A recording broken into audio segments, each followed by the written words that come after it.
not just to the United States, but to the world. I want to bring on now Liz Yore.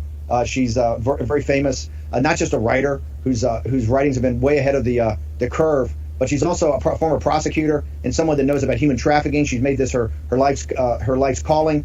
She's done incredible work, being so far ahead of where the news is on this issue of the Chinese Communist Party, and particularly the Vatican. There was a story the other day, Liz, I want to get your thoughts on it, that now proves that everything you've been saying and Miles Grove's been saying about the Vatican, the CCP, the Chinese Communist Party, has been caught hacking into the Vatican to find out, I guess it's financial records, maybe issues with these priests and pedophilia, all the records in the Vatican. Tell us about what the New York Times and world media has been reporting about what the Chinese Communist Party, about what the state security, PLA, and its intelligence apparatus has been targeting the Vatican.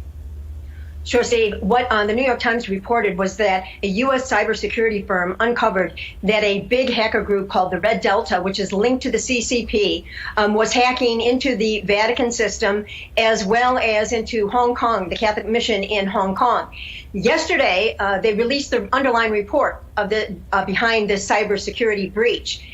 And interestingly, and this is my theory, I think the CCP has the Vatican locked down. In my opinion, China has no better ally than the Francis Vatican. What they may have been doing is trying to buy some insurance policy with the Vatican to ensure that the upcoming agreement, which is supposedly going to be renewed in September of 2020, will be favorable to the Chinese. But Steve, what I uncovered in this report is just, in my mind, groundbreaking. Number one, the real threat to the CCP and to these hackers is what's going on in Hong Kong. Now, keep in mind, this was done in May, the cyber intrusion. This is when everything was breaking in Hong Kong with the new security law. We know that the Hong Kong Catholic Mission is not on the same page under Cardinal Zen as the Vatican is. So I think that the CCP were clearly trying to read the tea leaves of what position they were going to take in Hong Kong. Additionally, what was also hacked, and your international viewers will understand this because they've heard from the show, is the India airport as well as India law enforcement. I think these hackers were trying to gather information about this incipient battle that is going on the India-China border. And as a result, I think that's the story that isn't being told from the New York Times headlines. So this really begs the question. All right, the Vatican has been hacked by the CCP. There is a huge increase in abuse, persecutions. They're destroying all Catholic churches. They're using COVID as an excuse to bash indoors of private citizens who are holding prayer groups and destroy all religious icons. Why, in God's name, would the Vatican renew a secret agreement in September with a bad actor like the CCP? So I think we've got to continue to watch this report. I don't know who paid this American cybersecurity firm to give this report, but to me, it's a warning to all of America and to the world that the CCP is actively intruding in all of our lives, gathering important intelligence, whether it's for diplomatic reasons, whether it's for health reasons, political or military reasons. So it's a wake-up call yet again. The show has brought time and time again the information that the CCP is a dangerous hacking operation, and this just proves it. And the Vatican is not off the charts. They're going to hack into religious organizations as well. We know that the Chinese Communist Party, they understand to take down not just the Judeo-Christian West, but also India, our other allies in Japan. They have to go against the spiritual beliefs of these people. They have to break your will by destroying your spiritual yearnings, whether you're a Tibetan Buddhist, whether you're a Muslim in Western China, whether you're a Christian, whether you're a Catholic, all of it. So they've targeted, obviously, the Vatican. But the Vatican seems to me what's so stunning, given all the evidence, Liz, is that, ever since they signed the secret treaty a couple of years ago, that through your help, we were able to talk about from the Vatican. I gave that broadcast during the sexual harassment in the pedophilia conference they had. This to me was as big a news as that they would actually allow the Chinese Communist Party to be in the business of selecting bishops, but they wouldn't let local parishioners have any say so at all about how the church was going to be governed, given the fact that administratively, at least, it was out of control. Given that the Chinese Communist Party has cracked down on all religions even harder in Hong Kong and in mainland China, on Falun Gong, on the underground house Christians, but particularly the Catholic Church. How can it possibly be, now that we know that the CCP hacked them to get all the inside information, how can it possibly be that the Vatican is still considering extending the deal in September but as importantly, to keep it secret. I mean, how can this possibly be? I think this is what you got to help explain, or at least contextualize for our viewers. Well, I think the CCP understands that the Catholic Church is the great obstacle to communism. And all religious freedom organizations have said, Steve, and I've studied the Mao Cultural Revolution, this persecution going on now under President Xi is worse than the Mao Cultural Revolution in the persecution and destruction of religion. And so the world has to speak in one voice against renewing this deal. My fear and my prediction is that this fall, we're going to see the Vatican not only renew this agreement, but also to provide political, moral, and scientific cover for what the CCP did in the China virus. And unless the rest of the world rises up, all religions together, and says this must stop, this has got to stop. I mean, because what they're doing is they're replacing pictures of all religious leaders in China with a picture of Mao on the altar and pulpit and a picture of Xi Jinping. That's what we're dealing with. They are wiping out religion. And unless the world steps up and really puts pressure, all Catholics have to put pressure on the Vatican to stop this unholy alliance with the CCP, whether it's driven by a Marxist ideology, whether it's driven by financial benefit, or all of the above. This has got to stop, because for the CCP to have the moral voice of the Vatican is a danger to the entire world. Liz, you've done an incredible job on this. Really want to thank you. We look forward to putting up more of your stories as we go forward. But this is, to me, one of the most important stories about this war against the Chinese Communist Party, the cultural part of it. I want to thank you. How do people get more access? What's your Twitter handle? My Twitter handle is Elizabeth Yore. It's also a Parler, and my website is yorechildren.com. Thanks, Liz. Really appreciate it. Thanks, Raheem, want to go back to you and Jack in the studio. I want to talk about this. We had a great article in American Thinker that referred to our show as Radio Free China, and this is one of the reasons we try to focus on these issues. What we mentioned about this deal with the Vatican and the CCP. Part of it, and the reason it's secret, there's no doubt that there's a path to diplomatic recognition of the Vatican, of the CCP, and to really throw under the bus the people of Taiwan. And I want to very specifically address the folks in Taiwan right now. You know, when people say, oh, the Chinese are not ready to have democracy, they're not ready to have rule of law, they're not really ready to stand on their own. If the CCP goes away, this is what the world leaders say, China will just evolve into chaos and anarchy and warlordism, and they won't be able to govern themselves. If you look at not just Hong Kong, the old Hong Kong, but particularly today's Taiwan, what you see in Taiwan is one of the most vibrant, robust nations in the world. And how do I point to the facts? The facts are about how they've dealt with this CCP virus. They have been more than ever. They're the first ones to identify and go to the World Health Organization on the 31st of December of 2019 and say that there was a SARS-like outbreak in central China that had human-to-human transmission and community spread.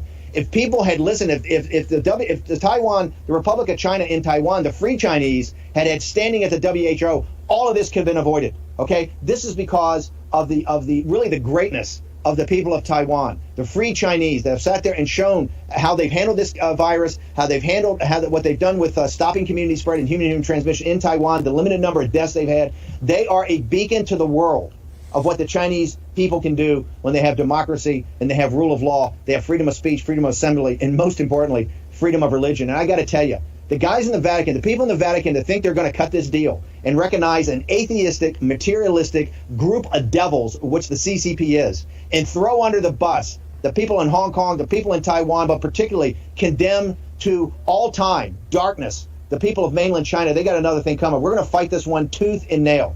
These guys in the Vatican, okay, who are taking money from the Chinese Communist Party, and they've never come out and refuted that. The reason they're not going to refute it, it's true. They're taking cash money from a totalitarian dictatorship that is oppressing every religion and slave labor camps. It's absolutely obscene. Absolutely. Steve, we've got a break here. Let this demon hide. War Room Pandemic. Here's your host, Stephen K. Bannon.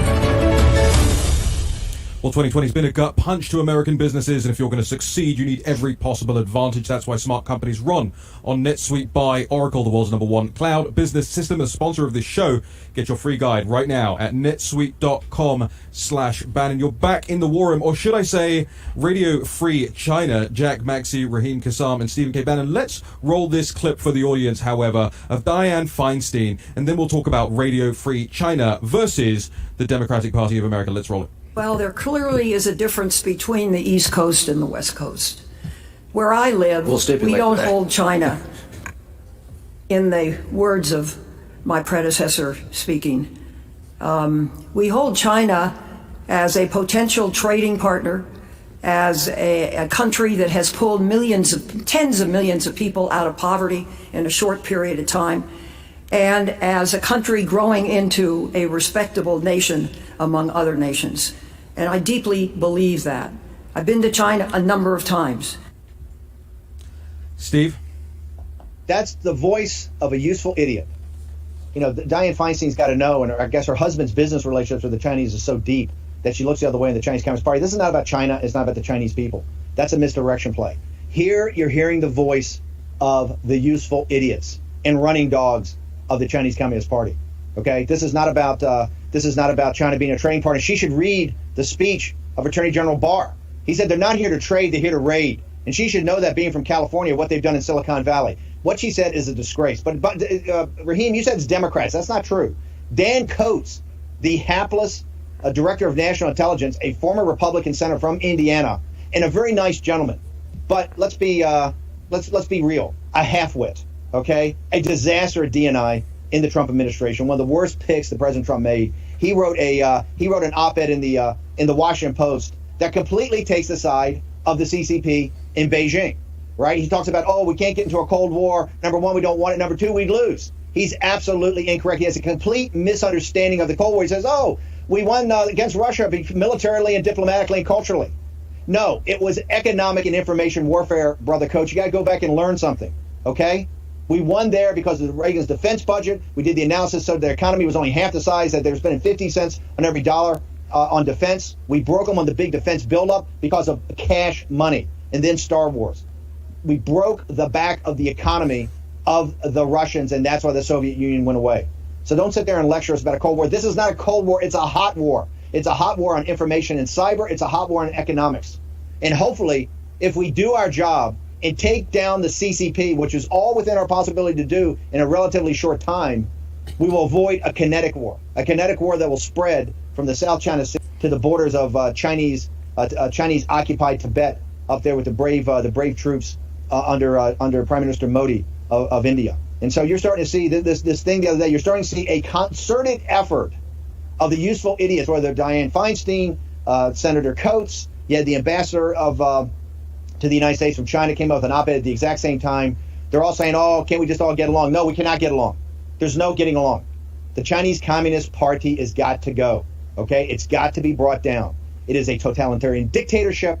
It is oppressing the people of China. And now, because of the CCP virus, it's got 150,000 plus combat casualties in the United States of America. Guys, I'd like to have your comments about the American Thinkers piece on ourselves as Radio Free China. Well, yeah, I mean, Steve, very, very flattering from the American Thinker. You know, one of those sites that's been around for a while now that often comes up and reads between the lines and figures out what's going on here. And it's particularly astute in terms of the observation of what you just said. You're right. It's not just the Democrats. It's the useful idiots across the spectrum versus the people who recognise that we can't all get along. But Steve, I want to ask you the question. All right, it's the Feinstein clip there. It's the Dan Coates op-ed. It's the other one that went hand in hand with it that you mentioned as well. It came out at the same time, talking about why can't we all just get along? We should just be able to do this, etc., etc. What does that say about the CCP's position right now? Because it wasn't so long ago that they were rattling the cage over here saying, you're going to lose, we're going to win, and now it's like, hey, you know, maybe we just want a little handshake and go back to the way things were. Steve, are they on the back foot now? Or are they anticipating being on the back foot? They're nervous. They see across the board, whether it's Senator Lindsey Graham putting in to strip their sovereign immunity, all the legislation we've got. They understand everybody is coming together. There's a unity. The reason the show's so powerful is we unite the deplorables of Lao Beijing, old 100 names. The CCP is nervous. That's where they've got all their useful idiots now in full bloom coming forward to kind of make their case and say, hey, we can just get along. We got to work together. All that. No, we're not going to work together. We're not going to work together. Okay, here's what we're going to do. We're going to work to take down the CCP and to expose all the, as Attorney General Barr said, collaborators and appeasers that have worked with them and dined off them for decades and decades and decades. They're a threat to their own people. They're a threat to free people throughout the world. If they don't think you're a threat to you, look at what they've done to the United States. Over 150,000 combat casualties because of this CCP virus. You heard it from Dr. Yan over the last couple of days. Remember, the CCP lied Americans died. The CCP lied. Frenchmen died. CCP lied. Canadians died. CCP lied. And folks in China died. Tomorrow on our special, we're going to talk about the new federal state confronting the Chinese Communist Party on a global basis. We didn't get enough time to spend with them when they were doing the protests this week when we opened up the conference, but we're going to get to some of the participants, show some of the footage you didn't see, and on the Saturday show we're really going to discuss how people that are expatriates, people that are defected out of China are now standing up, uniting around the world to combat the Chinese Communist Party. Somebody's combating them, and another hero of this movement is Kay Rubachek. She's a director, writer, and director. She's got a new film out, Finding Courage. Kay, talk to us about the film and how can people get access to it, and what drove you to make it? What drove me to make it is that you see what's going on in China. You see that's been going on for a long time. And we actually found a family who live in San Francisco, and their story is just astounding. But it represents so many stories in China of people who have not been as fortunate as this family, who are able to escape and actually speak out and tell their story. So the film's going to be released, with the film industry, it's just gone crazy this year because of the pandemic, but it's going to be released soon. We're just working on the exact date for a national broadcast, so fingers crossed we'll have a date very soon. It'll be soon. We're going to put the trailer up. It's an incredibly well-made film. I see you've been to all these film festivals. Here's what I don't get. The reason we want to start your segment with Senator Dianne Feinstein, isn't she a San Francisco resident? Oh boy. She says, well, my point is how can she sit there and say all this, and your film takes residents of San Francisco that tell their story about this horrific oppression in China? How do people like Feinstein not see the reality of what your film shows and what the noble and brave Chinese people go through every day? I think how you said the useful idiots, that's just the ploy that the communists and Marxists have just used for so long. But it's coming to the forefront now. People are actually starting to recognize it. And this is our family in this movie. They live in San Francisco. So much of this movie takes place there, and half of it's still taking place in China right now. And they have been up against these people for so long to try and rescue their family, to try and just seek some freedom. And that's something that we really take for granted is the freedom we have here. But when people coming here from China, it takes them a long time just to adjust to what's going on, and then they see these people, these Americans, who are criticizing the freedom, and it's hard for them to understand. And so it can be really confusing for people when they come out of China and they hear those types of comments like you just played, and they're thinking, what's going on? Because they've lived in China, they really know what's going on. They haven't it's not just about the money for them; it's life and death. What do you help to achieve with this film? It's very moving. We're going to get real pushing back when you release. But what are you trying to achieve in this film? What message are you trying to get out there to people throughout the world? I think essentially is people need to recognize the people of China as people and not the CCP. So inside China and outside China, we've been fooled to believe that China is the CCP. China cannot exist without the Chinese Communist Party. So many Chinese people have been brainwashed to believe that. And so many of us have been brainwashed to believe that. So that would be really one message that I would love to come through the movie, is that people can actually see from a personal perspective, through the eyes of this family, what is going on in China and what is the regime really like. Steve, we got 30 Kay, thank you very much. Yeah, Kay, how do the people get access to your website? How do they get access to your Twitter feed? Give it to us. Got 30 seconds. FindingCourageMovie.com, swoopfilms.com, SWOOP films.com. Thank you. You're a real hero. We're going to push this film on. Everybody's got to see it. Kay Rubin. I believe that my story is going to bring inspiration and hope to everyone. By the time you're done reading my book, you will believe that with God, all things are possible. Mike spent the last 7 years writing his book to share his life story. In this difficult time we are in, Mike's book will bring much needed inspiration and hope to everyone who reads it. But now the game was over. The house had won. I was going to die right here on this deserted street. A small item in the news. American tourist goes missing in Mexico. Call now or visit MyPillow.com to purchase What Are the Odds? From Crack Addict to CEO. Enter the promo code and you'll receive free shipping. Mike will also include a free $25 MyPillow gift card. Mike shares his incredible story of addiction, divine intervention, and hope. In his new memoir, What Are the Odds? From Crack Addict to CEO, learn how Mike's 14 near-death experiences and heavy crack addiction led him from a place of total darkness into the light. Mike's personal stories of transformation remind us that with faith, all things are possible. Call now or visit MyPillow.com to purchase What Are the Odds? From Crack Addict to CEO. Enter the promo code and you'll receive free shipping. Mike will also include a free $25 MyPillow gift card. My son needs this drug. I hope it doesn't cost too much. I hope my insurance pays for it. Can you tell me how much this will be? 67. Sorry. Wait, have you heard about GoodRx? GoodRx finds free coupons to help you save up to 80% on your prescriptions. How? I had no idea. GoodRx. Stop paying too much for your prescriptions. This is Kate. Hey. She takes 2 prescriptions. Kate's son Jack takes 1 too. Kate works hard and thought she had good insurance, but she still pays too much. That's no good. So Kate downloaded the GoodRx app. Now she can compare prescription prices to find the best discounts. She even beats her insurance price.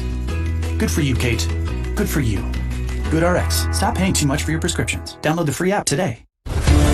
War Room Pandemic with Stephen K. Bannon. The epidemic is a demon, and we cannot let this demon hide. War Room Pandemic. Here's your host, Stephen K. Bannon.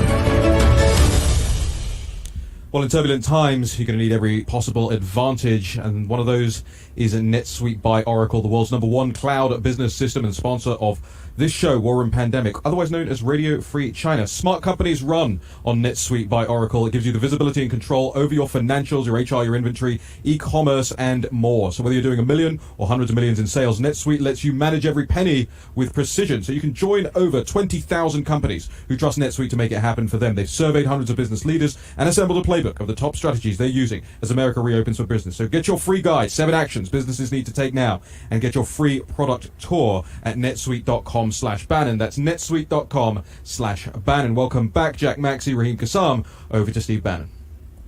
Yeah, look, we're very proud of our coverage here of the pandemic since mid-January, but really talking about this global conflict between Marxism and cultural Marxism and the Judeo-Christian West and our allies, this Alliance of Liberty, whether that's our allies in India, Japan, the nations, the littoral nations around the South China Sea. You're starting to see it come together, Latin America, Africa. And it's, to me, it's inspiring. And this is the great conflict. You see, yesterday, we talked about it for a long time. People said, Bannon doesn't know what he's talking about. Now you see where the Chinese Communist Party is signing a bioweapons deal with Pakistan. And they're sitting there now, oh, no, we didn't mean it. That's all false. But it's been reported pretty deeply. You see what's happening in the Eurasian landmass. The Chinese Communist Party with Pakistan, Iran, Turkey, Russia, and North Korea are trying to consolidate power on the Eurasian landmass. This is the great event of the first half of the 21st century. The key that picks the lock is the freedom of the Chinese people. And you see the useful idiots in the establishment. Remember, Donald Trump's president because he was counter. He had a counter narrative to the managed decline by our elites, the party of Davos. And you see these clowns,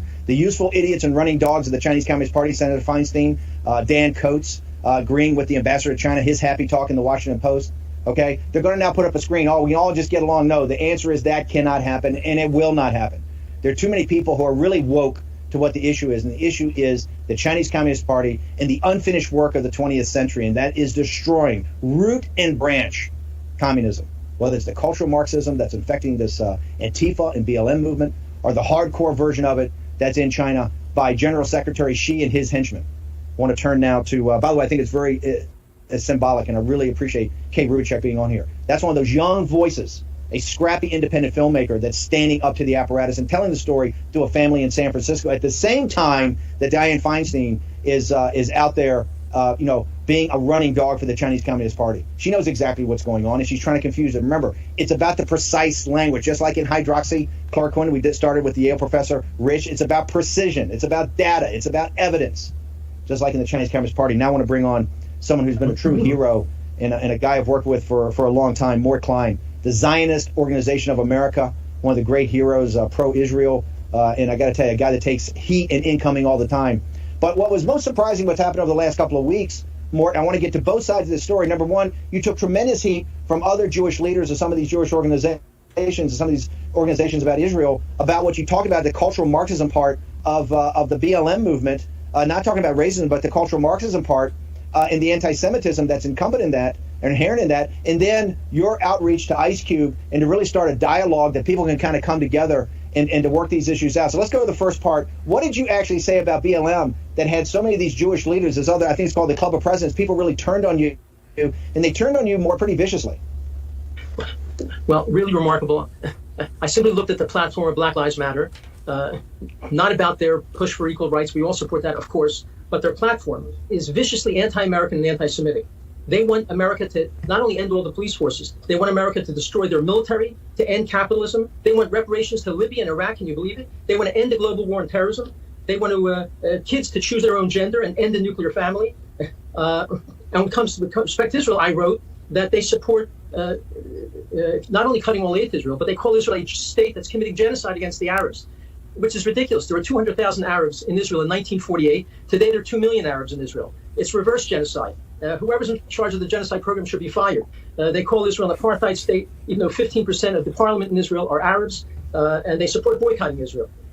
So when I wrote all this out, 16 members of the Conference of Presidents of major American Jewish organizations and leading members, the major Reform movement leaders, Rabbi Jacobs, the major conservative Jewish movement, Rabbi Blumenthal, Ken Bob, all the Jewish women's groups, condemned me as a racist and many of them demanded I be thrown out of the Conference of Presidents, the umbrella group of all the Jewish groups. Can you imagine my simply calling out the horrific anti-Semitic, anti-American platform of Black Lives Matter? How does that make me a racist? I'm just a reporter. I'm only reporting how awful they are, and now we see more and more how true all that is. And that's why Alan Dershowitz himself came on television and said, this is a disgrace what these Jewish groups have said about ZOA and Mordecai. I will defend Mordecai politically, and I will defend Mordecai legally because he's right. Black Lives Matter is an anti-Semitic group. And by the way, this was echoed by Melanie Phillips, Caroline Glick, and many, many other prominent thinkers and writers. Okay, Mort, hang on for 1 second. Did any of the Council of Presidents that condemned you, did any of them go and actually say that you got something wrong? Was there any debate about what you had put forward as being factually incorrect? No, it was all name-calling. They never responded to my essays were simply factual about what the platform says, detailing it specifically. All they did is call me a promoter of hate, a racist, and they said I am tainting all of the Jewish leaders by my being in the umbrella group because of what I've written. They've never addressed a single factual issue, because of course they never could. By the way, Black Lives Matter also endorses Louis Farrakhan, and when it comes to violence, they say violence and nonviolence are both the same. They're both resistant, so they really promote violence. So no, the Jewish group simply called me names, and it's interesting, I've written a bunch of additional articles since then, and these Jewish leaders have not said one word. And I filed a formal complaint within the umbrella group, the Conference of Presidents, demanding an apology and sanctions against all 16 of these Jewish leaders for their outrageous lies against me and the Zionist Organization of America. Okay, I just want to make sure that you're still in the umbrella group. You have not been bounced off the Council of Presidents. Oh no, ZOA is a charter member. We helped found it in 1956. I'm still a full-fledged dues-paying member of the Conference of Presidents. It would take 80% of the members to vote to throw ZOA or any organization out, and they haven't even moved in that direction. They realize it's ridiculous. They've embarrassed themselves. These Jewish leaders are simply they're so afraid of the violence of some of these Black Lives Matter people. They feel secure if they attack someone who attacks Black Lives Matter. It makes them feel that they're protecting their institutions and themselves. Black Lives Matter sees that they are condemning somebody who criticizes Black Lives Matter. This is all out of fear and also an attempt to diminish me, and because of my political views are different from theirs. They're very left-wing politically. I am right of center, and they would like my voice to not be listened to, so they thought by doing this that they will marginalize me, but in fact it hasn't happened. The opposite has happened. We've had tremendous support erupting from this. I love you more, but I think people describe you as a little farther than right of center, but that's okay. you were kindred spirit. Listen, I want to talk about your outreach to one of the smartest guys around, Ice Cube. Talk to us about that and how you try to bridge this issue of the anti-Semitism and how you guys are working together on this. First of all, he told me to call him Cube. I said, should I call you Mr. Cube? He said, no, man, just Cube. So I met his manager, who's a friend of yours, and who's an ardent Zionist. By the way, he's a white Jew. So here people are calling Ice Cube an anti-Semite. His partner and top manager is a white Zionist Jew. He had Ice Cube call me. Cube called me. We spoke for 2 hours. 2 hours. In that conversation, he told me, and he wrote it out later publicly, he applauds Jabbar for calling out black anti-Semites. He says, I hate anti-Semites. I'm not an anti-Semite. He said, I'm allowed to tell you, Steve, that Cube supports Israel's right to exist as a Jewish state. Anti-Semites don't say that, and he said that. He also expressed concern to me of the anti-Semitism of Farrakhan, even though he likes the empowerment message of Farrakhan. So there's no way at all in way that this man is an anti-Semite. He feels comfortable with Jews. He likes Jews. He loves Israel. In fact, we're thinking of getting together and doing a lot more together on these issues. He also said he's going to... Jeff Quattin is his partner, and his manager is one of the smartest guys around. Harvard Law School guy, been a partner of Jeff's for many, many decades. Just a brilliant guy. How are you and Cube going to take this forward? What can people anticipate of how you guys are going to try to drive this? I don't want to say things that are private conversations, but I will say he wants to more publicly make it clear that anti-Semitism is as horrible as anti-black racism. He wants to make it clear, I think, that the Farrakhan message of anti-Semitism, hatred of Israel and Jews is wrong, even though another part of Farrakhan's message is a positive one. And he says in interviews, he wants to make that clear in the future. He even wants to participate in ZOA events together. We've discussed that possibility. We'll see if that happens. But I found to be as genuine as anyone could be with me. And we really bonded because both of us, I said to him at the opening of our conversation, both of us have a similar background. We both grew up in poor black neighborhoods. I lived in black neighborhoods till I was 16, and so did he. So we bonded. And when I went down to Mississippi and was registering black voters, I was put in prison for 2 hours. So we discussed our experiences in prison, how awful it was. So we really bonded on many levels. We've already said we want to meet each other's families. We want to come to each other's homes. It was the warmest 2 hours of a new friend that I've ever had in my life. He's a special guy. No, he's a very special guy. And so is Jeff Quatnitz as part of. They're very special people. Mort, how do people get more access and find out more about the ZOA? It's an organization I think everybody ought to, particularly people on the right, conservatives ought to get to know better. How do they get to you? How do they get to your Twitter feed? How do they get access to you? Telling the truth is not a political position, so I consider myself a rational centrist. Telling the truth about the Arafat-Abbas war against Israel in the West is truth. It's not a right-wing position. People should go on our website, zoa.org, zoa.org. Help us financially. Read what we put out. You'll learn more about the issues you and I are discussing. And I urge everyone to join ZOA. Make us stronger. We are promoting the truth of the Arab-Islamic war against Israel and the West. Virtually no other Jewish group is doing that. They're afraid. We are not afraid. And we also expose Islamic anti-Semitism, which unfortunately is a serious issue.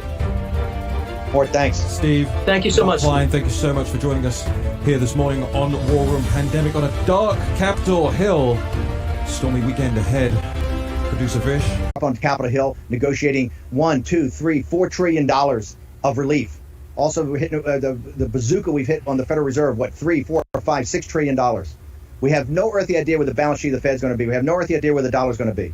Now's the time. Every listener, every viewer of this show has to start thinking about precious metals as part of your portfolio. The guys to talk to is Birch Gold. Whether it's your IRA, 401k, any aspect of precious metals, now's the time you need to talk to people. They've got a 20-page report. Go to Bannon, BANNON, 474747. They've got a 20-page report for you to go through to start to get your sea legs in thinking about precious metal. Remember, if you're thinking about gold, think of Birch Gold, best in the business. Very proud to have them as a sponsor. And the timing couldn't be better. I don't want to say there's a direct correlation between Birch Gold becoming a sponsor and gold being on fire, getting close to all-time highs. But this is a fourth turning. We've only started this turbulence.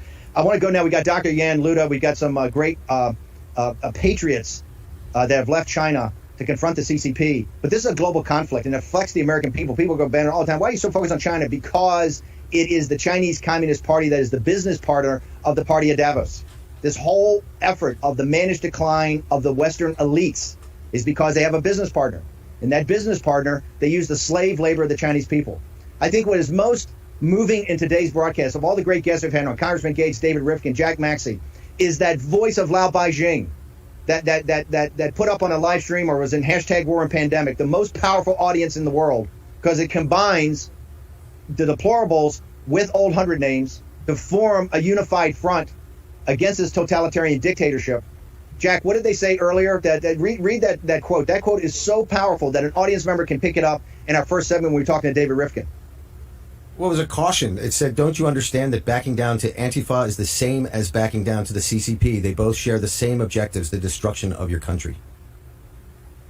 This is I Want to Trust in Luda. I know we got to do translation in Chinese and Dr. Yan, but before we get into the hydroxy and all her expertise, this fight we've got in the United States today to protect the rule of law, as symbolized in this federal courthouse in Portland, Oregon. How does it strike you as individuals that come from a country where you don't have the rule of law? I mean, one of the reasons I dedicate so much of my time to the rule of law society is one of the underlying principles of the new federal state of China and the Chinese people. What they want is the rule of law. This is what Western civilization has fought literally millennia for, over and over again. And now the Chinese people yearn for it, yet it's under attack in the United States directly by these Antifa revolutionaries. So, Luda, I want to ask you, how do you perceive this attack on the rule of law in the United States? 胡德先生，那个班农先生想问一下，你是怎么看待这个安迪法这种行动？然后他们对于你这样生活在中国的人，怎么看待他对这个法治社会这种角色的摧毁，这种袭击？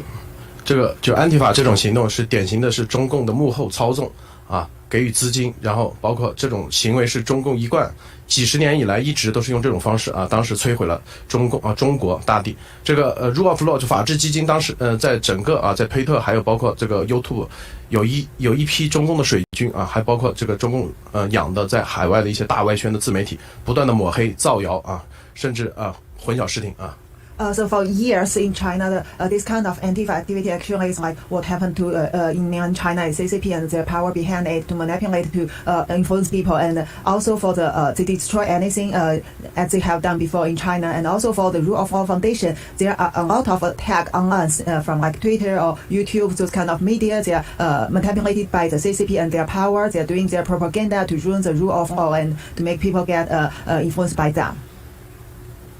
Thank you so much. Right now, Vish, in fact, we've got to get up on the site. ProPublica, which is not Breitbart, they did a great piece last night on Larry King getting hoodwinked into being some paid lackey for CCP through some agents to do some hit piece on Miles Guo and myself about a year and a half ago, but talks about the CCP, of what level they'll go to attack people that stand up for the Chinese people and particularly stand up for the rule of law in that society. Okay, Vish, if we can play now, I want to get to the issue at hand, and that is this virus. I want to talk, can we bring in Fauci's? I'd like to have the clip on Fauci. And then, Jack, I want to turn it to you. The first section of this is going to be hydroxy. We want to get Dr. Yan's opinion. But let's play our favorite Dr. Fauci.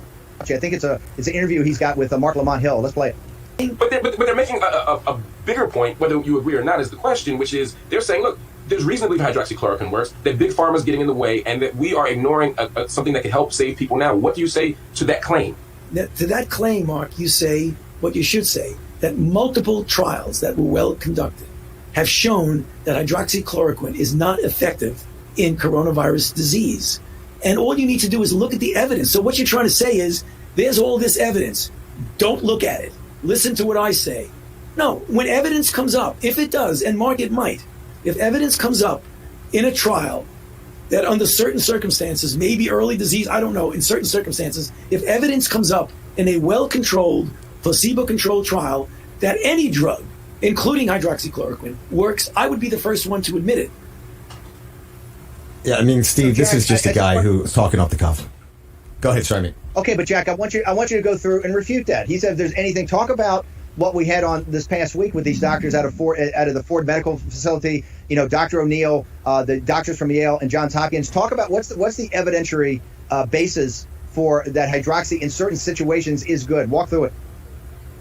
Well, for example, we just had a study published in early July from the Henry Ford Hospital in Detroit. This was a massive study. This was done by Dr. O'Neill, a man of unimpeachable credibility inside his field, and they found a 51% reduction in mortalities. And Steve, as we go forward and we start looking at the tape of this drug around the world, we consistently see the countries where this is being distributed widely, both used prophylactically and as an early treatment, that their death rates are much lower than anywhere else in the world. We've seen a dramatic turnaround in Ecuador, for example, where they were having 460 deaths a day reduced to zero in 1 month when they started passing out hydroxychloroquine, azithromycin, and a dewormer that's popular in Latin America, but is very similar to ivermectin, which we also know has a significant antiviral property.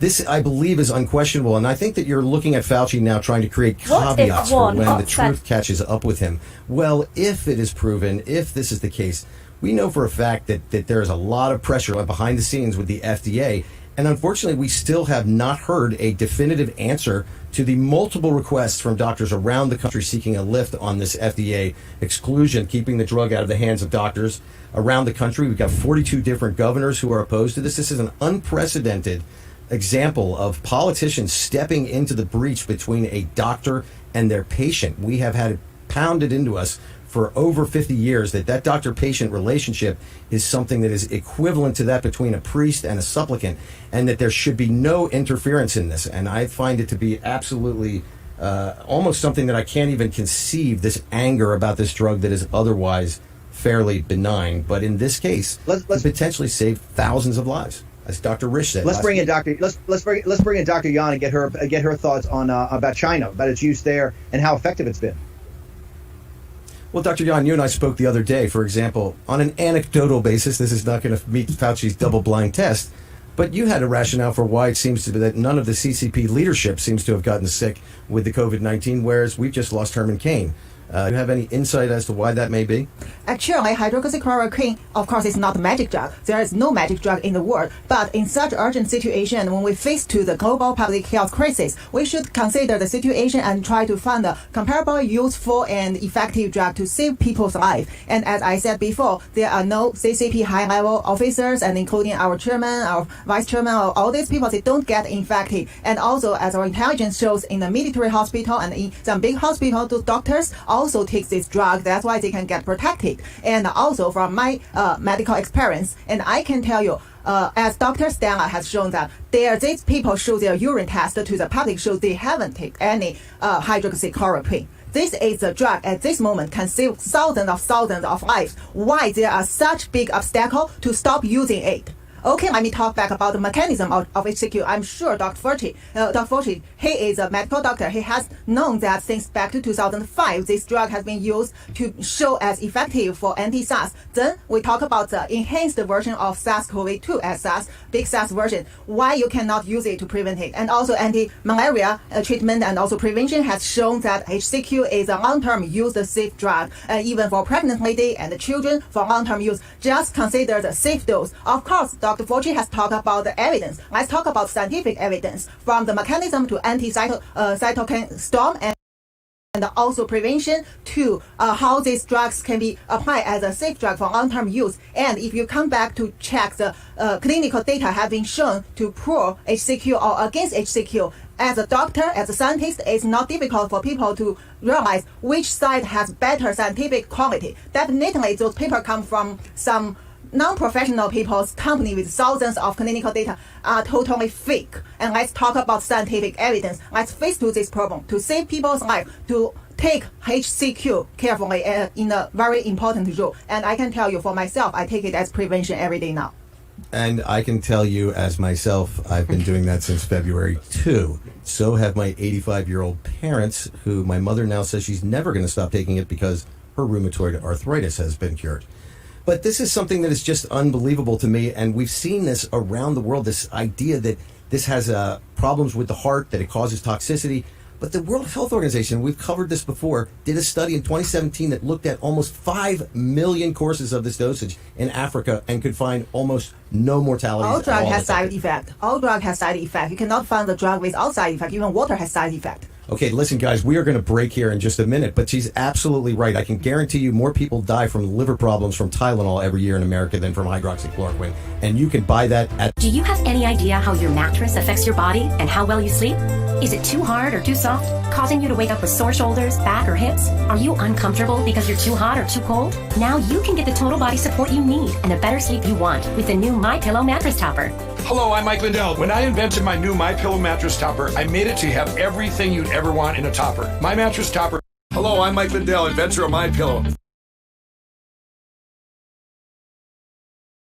By Oracle, it's the tool you need in your toolbox. Go to netsuite.com/Bannon, Bannon today to get your 7 action steps every entrepreneur needs to take during this period of time. netsuite.com/Bannon. Get your guided tour of the NetSuite software.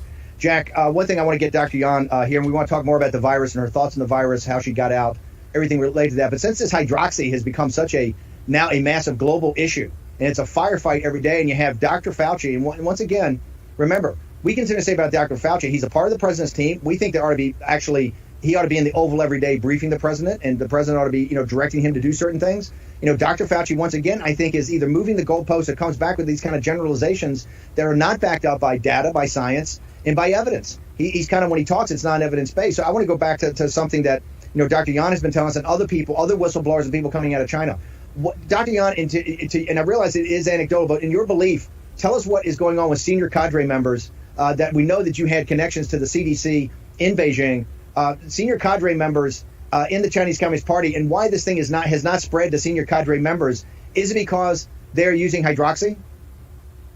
Yes, definitely. There are a lot of people in the government. I mean, they have to reach to some level to understand that hydroxychloroquine is useful and then they can take it. And also the same to the medical doctors and staff in the military hospitals and some big hospitals. But this information definitely didn't reach to everyone in mainland China, even for the medical staff, the high-risk staff, because as how CCP government and the WHO and their colleagues try to do, they want people to believe there is no drugs for COVID-19, no good drugs. They don't want you to know this, and they don't want you to overcome this, because COVID-19 can make big damage to global economic and public health. If you know this, and how could they get the funding from the different kind of pharmacies and also vaccine development and all this in behind of that is a big benefit chain. So that's why they try to cover it up, try to mislead people, even to lose a lot of people's life. Jack, so Steve, what we're seeing here. Take us around the world. Where's this thing being? This thing's being used throughout the world right now. That's one of the reasons the death rates are in check in certain areas.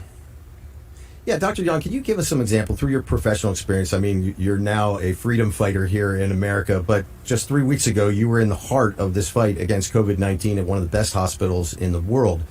Can you give us some insight on where this is being used effectively around the world? I know India has had some great success. I've heard information that Taiwan has been using it very successfully on the sly, and same with South Korea. Could you give us a little bit of a discussion about where you've seen it working around the world? And Actually, it's easy. Just recruit your scientific knowledge to analyze those papers which support the hydroxychloroquine and versus the against the ones. Just come to see how they choose the patient, how they define the cases from mild, severe, and all the conditions, the standard they recruited or excluded, and see the result, how they do the statistics. So the good quality papers is easy to be recognized. Also, that's why we are, not only me, I think like Dr. Stella and all the doctors who try to fight for the use of the HCQ, we are angry about it, because some people, although they are professional, they have the hold the title, the position, they try to use their position to suppress the use of this effective drug to get people get prevention and also treatment. We say in India, we say in Egypt, this government has announced that they use it for early stage treatment and also prevention, and they get quite good success. And why in US, why in the other country, even include China, we don't get recommended? See what WHO has done. They said, oh, we should immediately stop the clinical trial about it. What else they have told about non-human to human transmission, right? It won't be an outbreak, right? No point to wear mask, right? They have done so much to cover it up, to twist your knowledge. Behind them is CCP. Wow. I think that pretty much just knocked it out of the park, Steve. She just went through basically the World Health Organization lied to us about human transmission. They lied to us about the mask. They're lying to us about HCQ, and they're taking their orders from the CCP. I just want to make sure we're very specific on this, is that there is a difference when you look at these studies. And I think where you're seeing a level of success is what I call as a prophylactic or preventative. And Jack, that's what you talked about, you and your mother taking, Dr. Yan takes, members of the CCP take. There is a difference between after you have it or after you get it severely, like Herman Cain or other people, and taking it as a prophylactic. Dr. Yan, in your opinion, as you've looked at the research and you looked at it throughout the world, do you see anything that comes back to you that obviously it's all between your personal physician and yourself? That is what it asks to be the touchstone. But is there anything about it being preventative or as a prophylactic that you've seen come up that causes you concern? Because from the mechanism of this drug, first we can see this is a long-term drug, as I mentioned, for anti-malaria as both prevention and treatment. And this is for over 60 years used worldwide. And it's already recommended as a very useful drug for the autoimmune disease like lupus. And also this is useful for pregnant people and also kids for long-term use. Just you need to come back to check your retinopathy, which is a rare condition combined after long-term use for some people. So you do the regular checking, is okay. And this drug has been shown to be useful to anti-SARS back to 2005. And from the mechanism, you also can say that because both SARS and the SARS-CoV-2 and even autoimmune disease, there has something in common that's called over-response from your immunity. Okay, back to SARS and SARS-CoV-2, we call it cytokine storm, which is rise and discovered by top coronavirus, and also top coronavirus object. And also this drug through the anti-cytokine storm effect, they can help the people get protected, because once you get infected by SARS-CoV-2, your immunity totally get messed up. They don't know which which parts they should target, and this makes the downstream wild damage to all multi-organs. And the other side can help you to protect your kidney and also reduce the risk of thrombosis. These are, and also the lupus antibodies. So these are all the things damage can be caused by SARS-CoV-2. So HCQ here actually has a quite good effect and target different mechanism induced by the SARS-CoV-2. Also, Dr. Yan, I wanted to talk to you about this idea as a physician, this idea of the Hippocratic Oath, right? First, do no harm. It seems to me that even if there is an optimistic kind of placebo effect that might be given to a patient from HCQ, even on that basis, I would recommend it being allowed to prescribe because it is so benign to so many. We spoke earlier about the idea of Tylenol. Many people die every year from liver damage from overuse of Tylenol. And we don't see anything like that with HCQ around the world, even in countries where it is sold over the counter, like in Africa, etc. Why do you think that there just seems to be, as a physician, and why do you think there seems to be such anger about this drug on a global basis?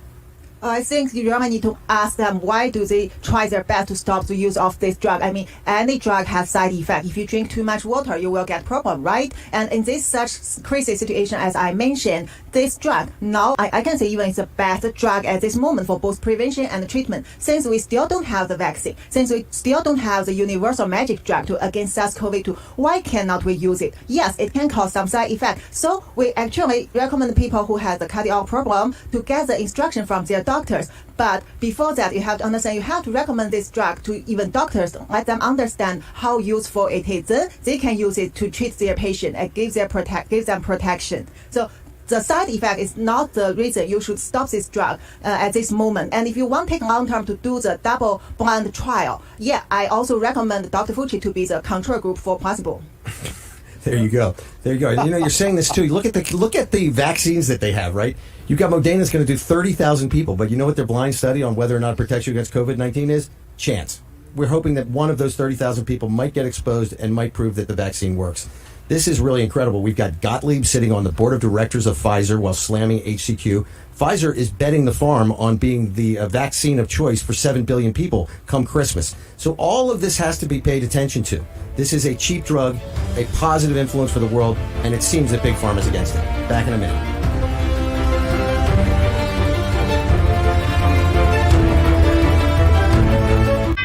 Brett Favre, legendary quarterback. Jerry Rice, legendary wide receiver.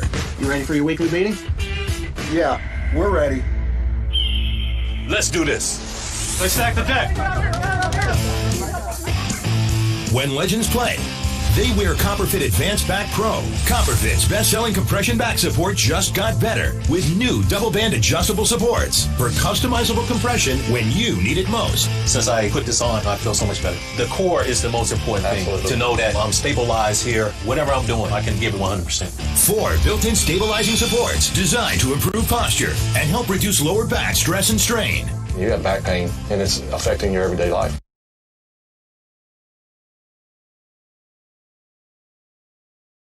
Plus your 7 steps and action items every entrepreneur should be taking. You need to do it today. You saw the economic turmoil that was announced this morning. You need to get on top of this. If you're entrepreneur, if your company's 1 million to 100 million, you need this software package. I want to go back to something about these vaccines and everything I've heard from Dr. Yan right now, Jack Maxey. The President of the United States has got to call on this interim head of the FDA and figure out how we're not getting an emergency use authorization immediately. We had one up to June 15th. What has changed since? And in fact, there's been more evidence, I think, has come out that says, particularly as a preventative and prophylactic, it works. And so it's an emergency use authorization. It's not saying it's permanent, but I don't understand why the administration is not taking direct action on this topic. It's now time for the FDA, and I think the president's got to get personally involved here. They ought to be at the White House today talking about this. You can save lives. You save American lives, American citizens' lives. There's some guy out last night that said, hey, we could have hundreds of thousands of more deaths. It's now time to get focused on every tool we have in the toolbox, including hydroxy. I think Dr. Yan lays out a very compelling, sensible case. Dr. Yan, I want to ask you about vaccines. There's all this running around trying to find a vaccine. Is the Chinese Communist Party holding back information about this virus that came out of the Wuhan lab, according to you, and is not from nature, not from the bat, not directly from nature? Do you think that they're holding back information? Are they hurdling to try to get a vaccine before the United States and before the West so they then can say, hey, you have to kowtow to us to get the vaccine? Is that what's going on here?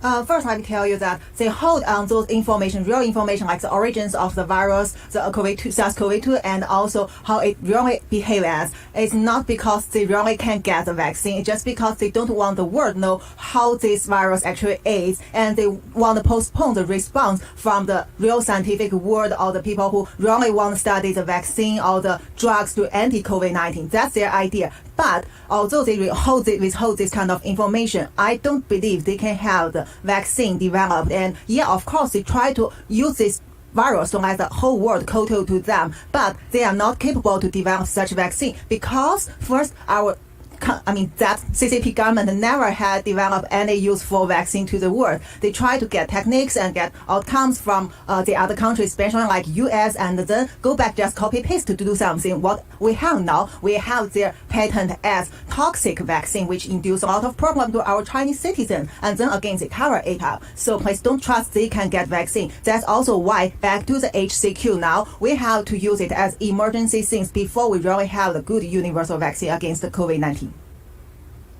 Okay, wow, I mean, how do you follow that up? Yeah, another question our audience has, Jack, consistently is that you were at the renowned P3 reference lab for the WHO in Hong Kong. How did you're saying that this virus is man-made, did not come from nature? The question people have, if Hong Kong's the reference lab, and you've got the WHO that's supposed to oversee all this, and the American people are putting in literally $500 million a year, I think, into this, to make sure the WHO does their job. Why was there not more supervision of the Wuhan P4 lab? Why was there not more supervision to make sure that, the Batwoman says, hey, it all came from nature. But why was the world not more engaged in overseeing exactly the experiments they were doing and exactly what they were doing to try to weaponize some of these viruses? Why was the WHO not on top of this on a daily basis?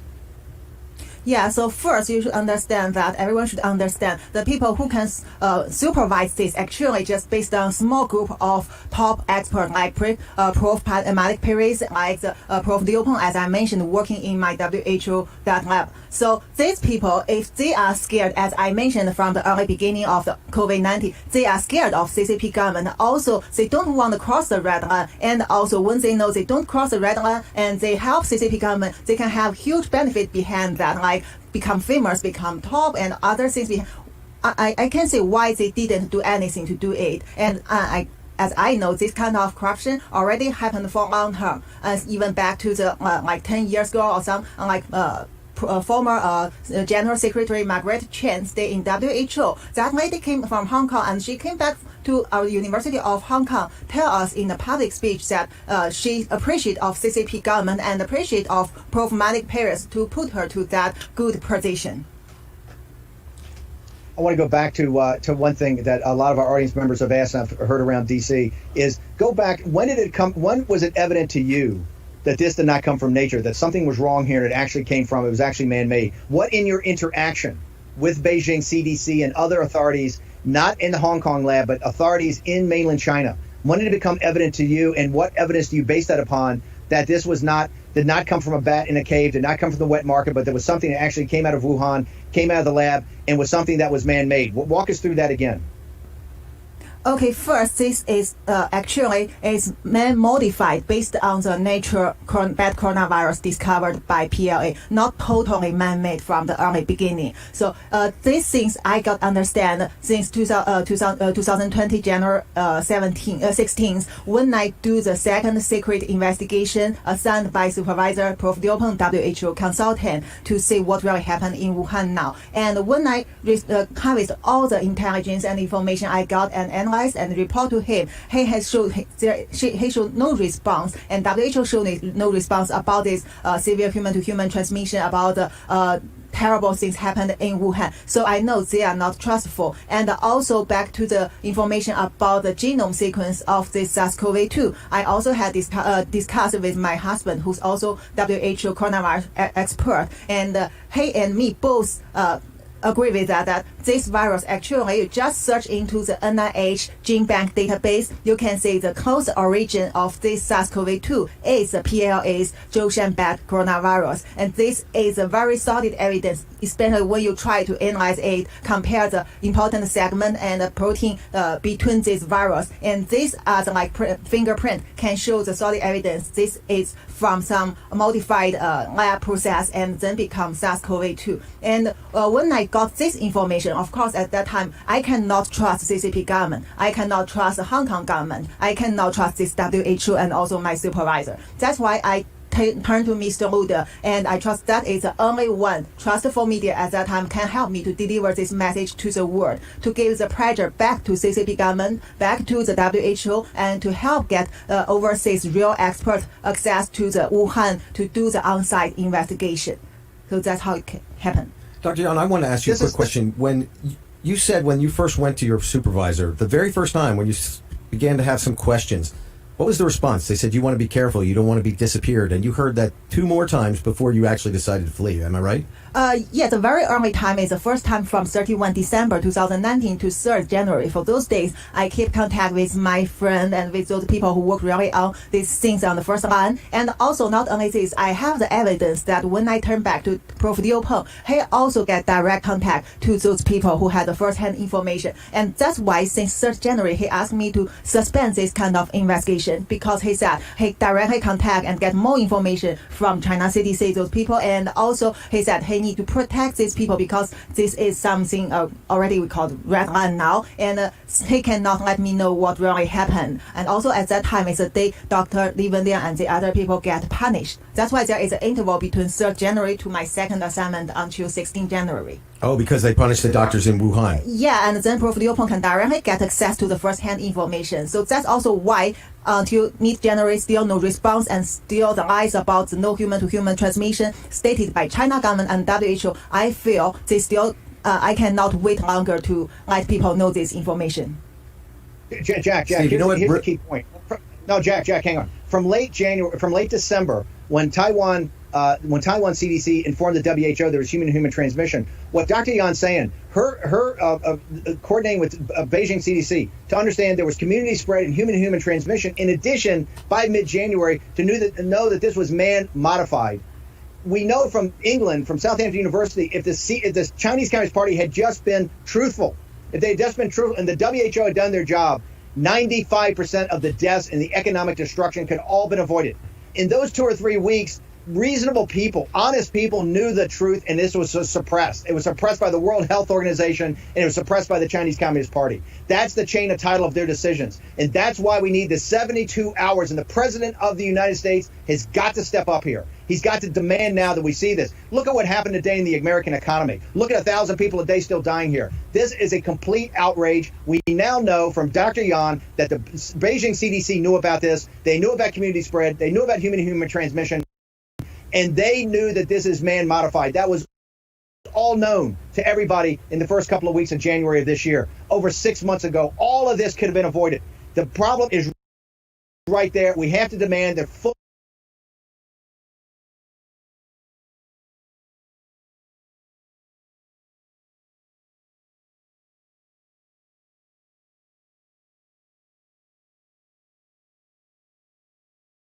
have to demand they're fully open, that a consortium of people, not the WHO, but the top virologists and epidemiologists have to get into Wuhan. They have to get into China. They have to find out every deal about this. This is a total and complete outrage that the United States of America is sitting back on its heels and allowing this to happen. It's now our responsibility. It's our responsibility to step up for every citizen and to step up for every citizen of China in the rest of the world, to demand answers and to break the Chinese Communist Party if they don't give them. Actually, sir, this is not only to save 90% of human being and also the economic. This thing should be get avoided from the early beginning. I think any expert, any scientist who has this knowledge can understand this is not from nature. We are coming back in just a minute. This is a packed session here. Dr. Yan.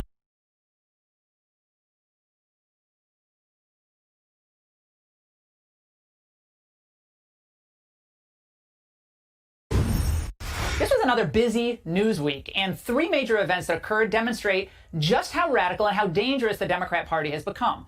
Now, I know it sounds very hyperbolic, but bear with me. the evidence is mounting that Joe Biden's party, from elders to organizers, has adopted a by any means necessary approach to winning in November. And the consequences for America will be devastating in both the short and long term. First, if you thought that we could find bipartisan agreement that rioting should never be tolerated, think again. In fact, there seems to be an implicit consensus among Democrats today that efforts should not be made to stop federal buildings from stop attacks on law enforcement at all. At the disgraceful inquisition of AG Bill Barr this week, Democrat members of Congress gave cover to actual criminals and treated Barr like he was the problem. Shame on you, Mr. Barr. Can I just say, shame on you. I think it's a very important non-lethal option. For protesters? No, for rioters. That was my question. For protesters. Numerous media reports. I don't remember DeMarco as being. Mr. Barr, excuse me. This is my time, sir. I don't think that what was happening immediately around the courthouse was a peaceful protest. That's not my question, Mr. Barr. Well, that's where that. My question is, do you think, as the chief, reclaiming my time, Every American who votes in November should understand that the Democrat Party will allow total mayhem to go unchecked and life's work destroyed if perpetrators are anti-Trump. So if you have the right motives, they'll leave you alone. Now, we learned that in New York alone, at the height of its protests, about $1 million in damage was done just to the police cars that were destroyed. And the damage to businesses was likely in the tens of millions. The city's a total hellhole now with skyrocketing crime, including murder rate going way up. Cuomo and de Blasio are a duo of disaster, but they don't care. It's all about amassing more power for them, more control for them, and hurting the president's chances for re-election. Now, another indication that the Democrats have gone totally nutso is their feigned hyperventilation yesterday about Trump's tweet about mail-in voting and this question of delaying the election. Now, they all know he doesn't have the power to do that, nor was he even saying that he'd really try to do that. For good reason, the president believes, though, that mail-in voting would be a nightmare that would end up delaying election results for weeks, even months. And that's what the Democrats themselves have repeatedly said. We are working to, prepare all of you and the public with, to not get the results immediately upon polls closing on election night. It very well may take several more days. The Democrats are madly pushing mail-in voting for one reason. They think it would help them beat Trump. They know, and they don't even care that it can lead to fraud and corruption. And there are already plenty of examples of this, including most recently in New Jersey. But Democrats are fine with millions of untrackable and sometimes untraceable mail-in ballots floating around, undermining the integrity of our entire electoral system, causing confusion, instability, and even violent unrest for days or weeks after Election Day. For them, it just ends up being another insurance policy to help Biden. Thirdly, it's obvious that the Democrats, including Biden, want America to shut down again with newer and even more draconian controls over your movement. You can't get this country going again unless you get COVID under control. We cannot expect to reopen the economy safely if the virus is spreading unchecked. Dr. Fauci, can you help us understand why? While Europe has largely contained the virus, when they shut down or locked down and went to shelter in place, however you want to describe it, they really did it to the tune of about 95+%. You see, that's what we should have done. We should do it now. Just shut it all down. Everyone stays inside, waits for their mailbox money. Well, our terrible GDP numbers released this week for the second quarter are due entirely to unemployment, and of course, that's caused by the shutdowns. Consumer confidence is in the toilet. Kids will be stuck at home looking at screens in much of America this fall, hurting them and their families. But the Democrats just consider it all necessary collateral damage on the way to, they hope, defeating Donald Trump. Oh, and by the way, the Eurozone released its numbers today, and they're in a full-blown recession, the worst on record. France's economy shrank by nearly 14% in the second quarter. Spain fared even worse. Their GDP contracted nearly 19%. That's double what we lost. But Democrats consider all of this a success story? And finally today, this took the cake. Senate Democrats left town rather than agree to a short-term extension of unemployment benefits proposed by Republicans. And even CNN couldn't spin the Democrats' behavior. While there were some offers from the White House to temporarily extend this extra $600 a week benefit that so many people are depending on, the Democrats didn't agree to that. The fear is that if you let this go as a standalone bill, you lose leverage in future negotiations. Leverage? Did you hear that? Leverage. These are real people's real lives at stake. So instead of acting in the nation's best interest, Democrats are willing once again to see needless pain inflicted on American citizens. Because you see, human suffering to them is useful. if it gets them closer to their socialist utopia of a massive increase in people dependent on the government and a massive increase in state control over every aspect of our lives. Every step of the way, we see Democrats choose chaos over common sense. They're okay with trashing the country's economy, taxpayer property, and our history. They're fine with denigrating cabinet members as part of a show for the cameras. And they're even okay with hurting children by peddling false panic about school reopenings. And finally, they'll let you twist in the wind instead of working with Republicans. This entire year has been a post-impeachment revenge quest for Democrats. And they only hate Trump, remember, because they hate the America that elected him. They need that America to get so demoralized that they stop fighting for their own lives and liberty. But they've made a very risky bet with this course they're on, and they've gone all in. But so must we. We owe that much to our children, our grandchildren, and to those who came before us. So let's stop complaining and start doing. Register people to vote and educate everyone who'll listen. I promise. I'm going to do my part. And that's The Angle.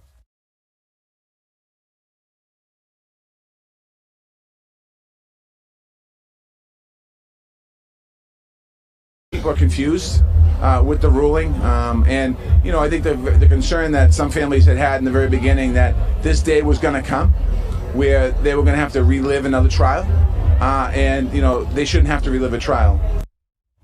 Boston Mayor Marty Walsh reacting after a federal court overturned the death sentence for Boston Marathon bomber I can never pronounce his name because I want to forget it. Thank you, because I want to forget it. Go ahead. Remember, I covered that story. The court ruled that jurors may have been influenced by pretrial publicity, such as this 2013 Rolling Stones cover story. Here to react is former Superintendent-in-Chief of the Boston Police Department, Daniel Linsky.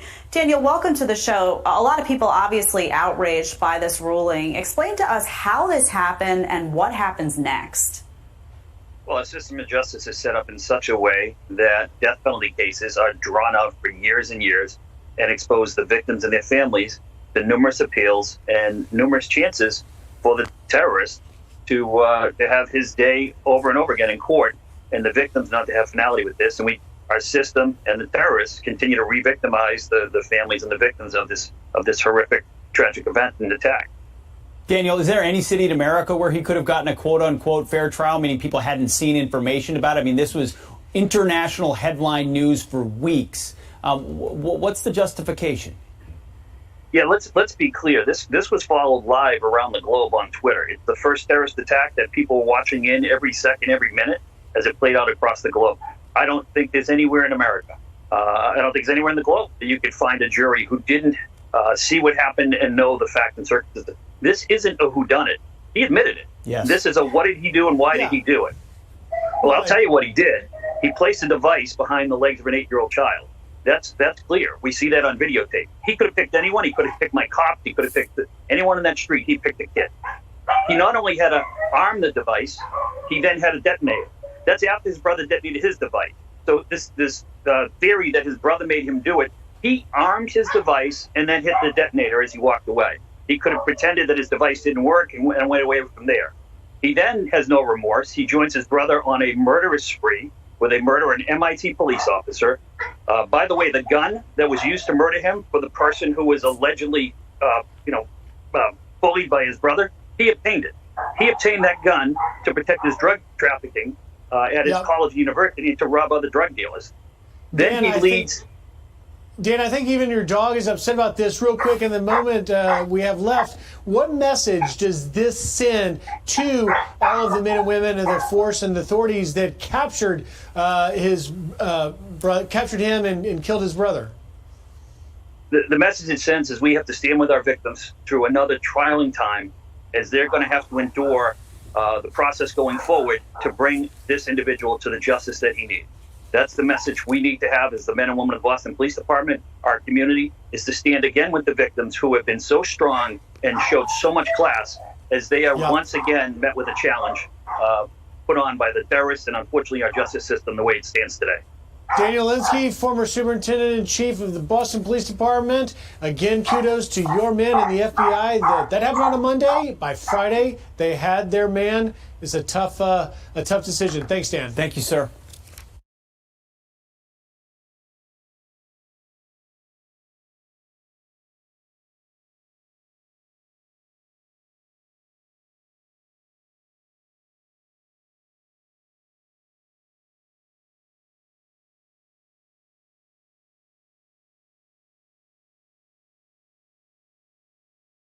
Last week, President Trump signed 4 very aggressive executive orders to slash drug prices, and as expected, Big Pharma, they're fighting back. Here's what the CEO of Pfizer said on an earnings call today. I'm disappointed by these executive orders. They cause enormous distraction at a time where the industry needs to be completely focused on developing a potential COVID-19 vaccine or treatment. We have plans to invest in both R&D and manufacturing in the United States. If finalized, these new executive orders could force us to rethink those plans. Well, Pfizer, of course, everyone knows is an amazing American company. But his grousing about profits is absurd. Now, last week, HHS and the Pentagon announced that it would pay Pfizer and its German biotech partner $1.95 billion to produce 100 million doses of a COVID-19 vaccine with the option of buying an additional 500 million doses. So you do the math there. So there's no reason U.S. citizens should be paying more than other OECD countries for other drugs that, Pfizer makes. That's the whole point of this executive order. The upcharge is absurd. Now, here to respond is Senator Josh Hawley of Missouri. Senator, you just heard the CEO of Pfizer essentially threatening to move manufacturing overseas because of these executive orders. What does this tell you?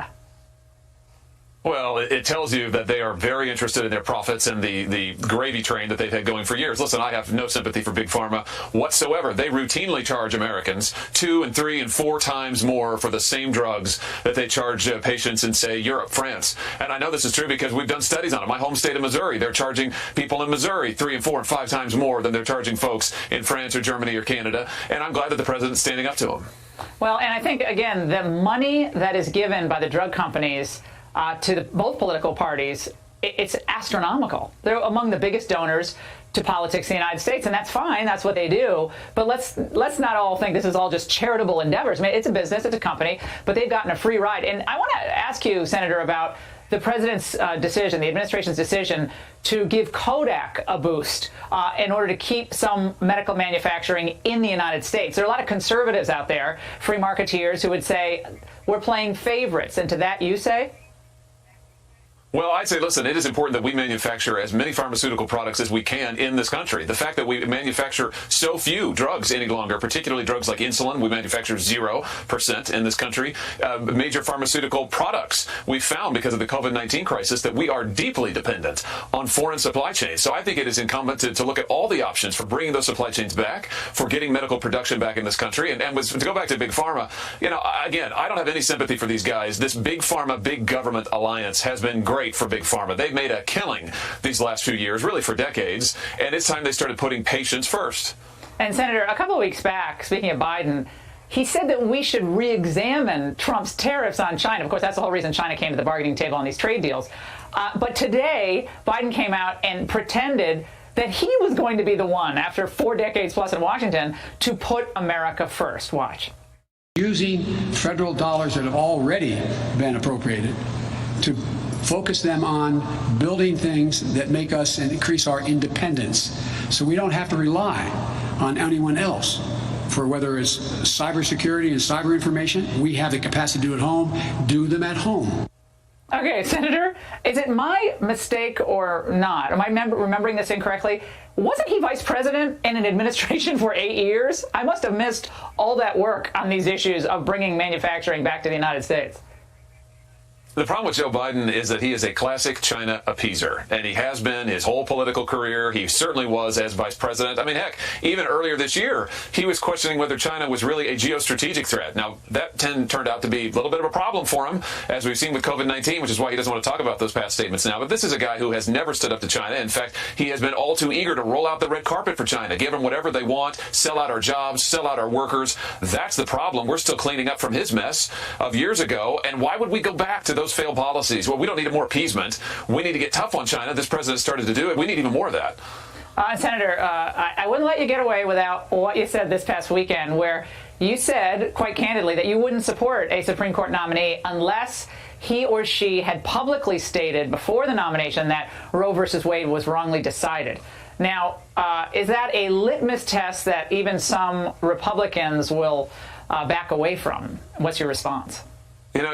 You can call it whatever you want, Laura. I call it asking some basic questions about judicial philosophy, and I also call it the end of the trust us approach. I mean, for years, conservatives, especially religious conservatives, let's be honest, have been told by the D.C. establishment, just trust us. You know, I mean, we'll pick good judges, just trust us. Don't ask too many questions. Certainly don't ask about Roe. Just trust us. Well, I'm through with that. I want to know, because Roe is absolutely central. Roe is an unbridled act of judicial imperialism. And if a nominee thinks that Roe was rightly decided, then he or she is a judicial imperialist, and I'm not going to vote for him. All right, still got to get Collins and Murkowski to sign on to any potential Supreme Court pick, but I would. But first, new revelations this week about Christopher Steele and his bogus dossier, paid for by Hillary Clinton's campaign and the Democratic National Committee. Newly declassified documents providing even more evidence that the FBI knew that there was no collusion as early as January of 2017. But they kept investigating Trump and his campaign anyway and renewing warrants to do so. This is just the latest domino to fall, with more bombshell documents expected any day now. White House Chief of Staff Mark Meadows breaking that news with us right here last week.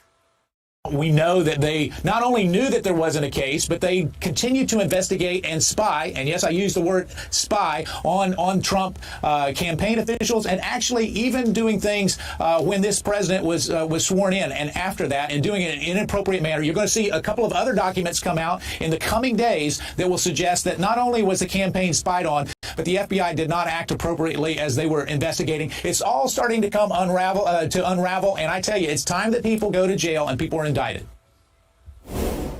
Joining me right now to talk more about that is Senate Judiciary Committee Chairman Lindsey Graham. Mr. Chairman, it's great to have you once again. Thank you so much for being here.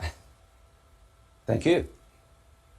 A big applaud goes to you for declassifying documents over the last week and really getting to the news and the truth. Thank you, Senator, for doing that. I know that our audience is grateful. I want to talk about what you declassified, and certainly you have articles in this from the New York Times where we see Peter Strzok, FBI agent, marking off the article saying there is absolutely no evidence of this. Tell us about the report that you declassified from the FBI, which is based on an interview with the subsource of Christopher Steele. So there's two things that we declassified so the public could understand how corrupt Crossfire Hurricane actually was. Number one was a memo written by an intel analyst who spent 3 days interviewing the Russian subsource. I don't know about you, but I always thought the Russian subsource was somebody based in Russia in the bowels of the Russian government, risking their lives, trying to get information out to the Democratic Party. The Russian subsource, we now know, was on the payroll of Christopher Steele, and he also had a working relationship with the Brookings Institute. And we have learned from the memo that we declassified that the Russian subsource, who was American-based, not Russian-based, told Christopher Steele, here's what I've got. It's bar talk, it's a rumor, it's innuendo, it's not really reliable. And what did Christopher Steele do with that? He turned it into a Tom Clancy novel. He sold it to the FBI. They sold it to the FISA court to get a warrant against Carter Page. And what does this memo show? Then in January 2017, when they found the Russian subsource, who was in the United States, he disavowed the dossier as being reliable. The FBI knew it, did a 40-page memo, but the FBI continued to lie to the court, getting new warrants based on the dossier in April and June of 2017. After they knew it was a bunch of garbage, they continued to use it anyway. Somebody needs to go to jail.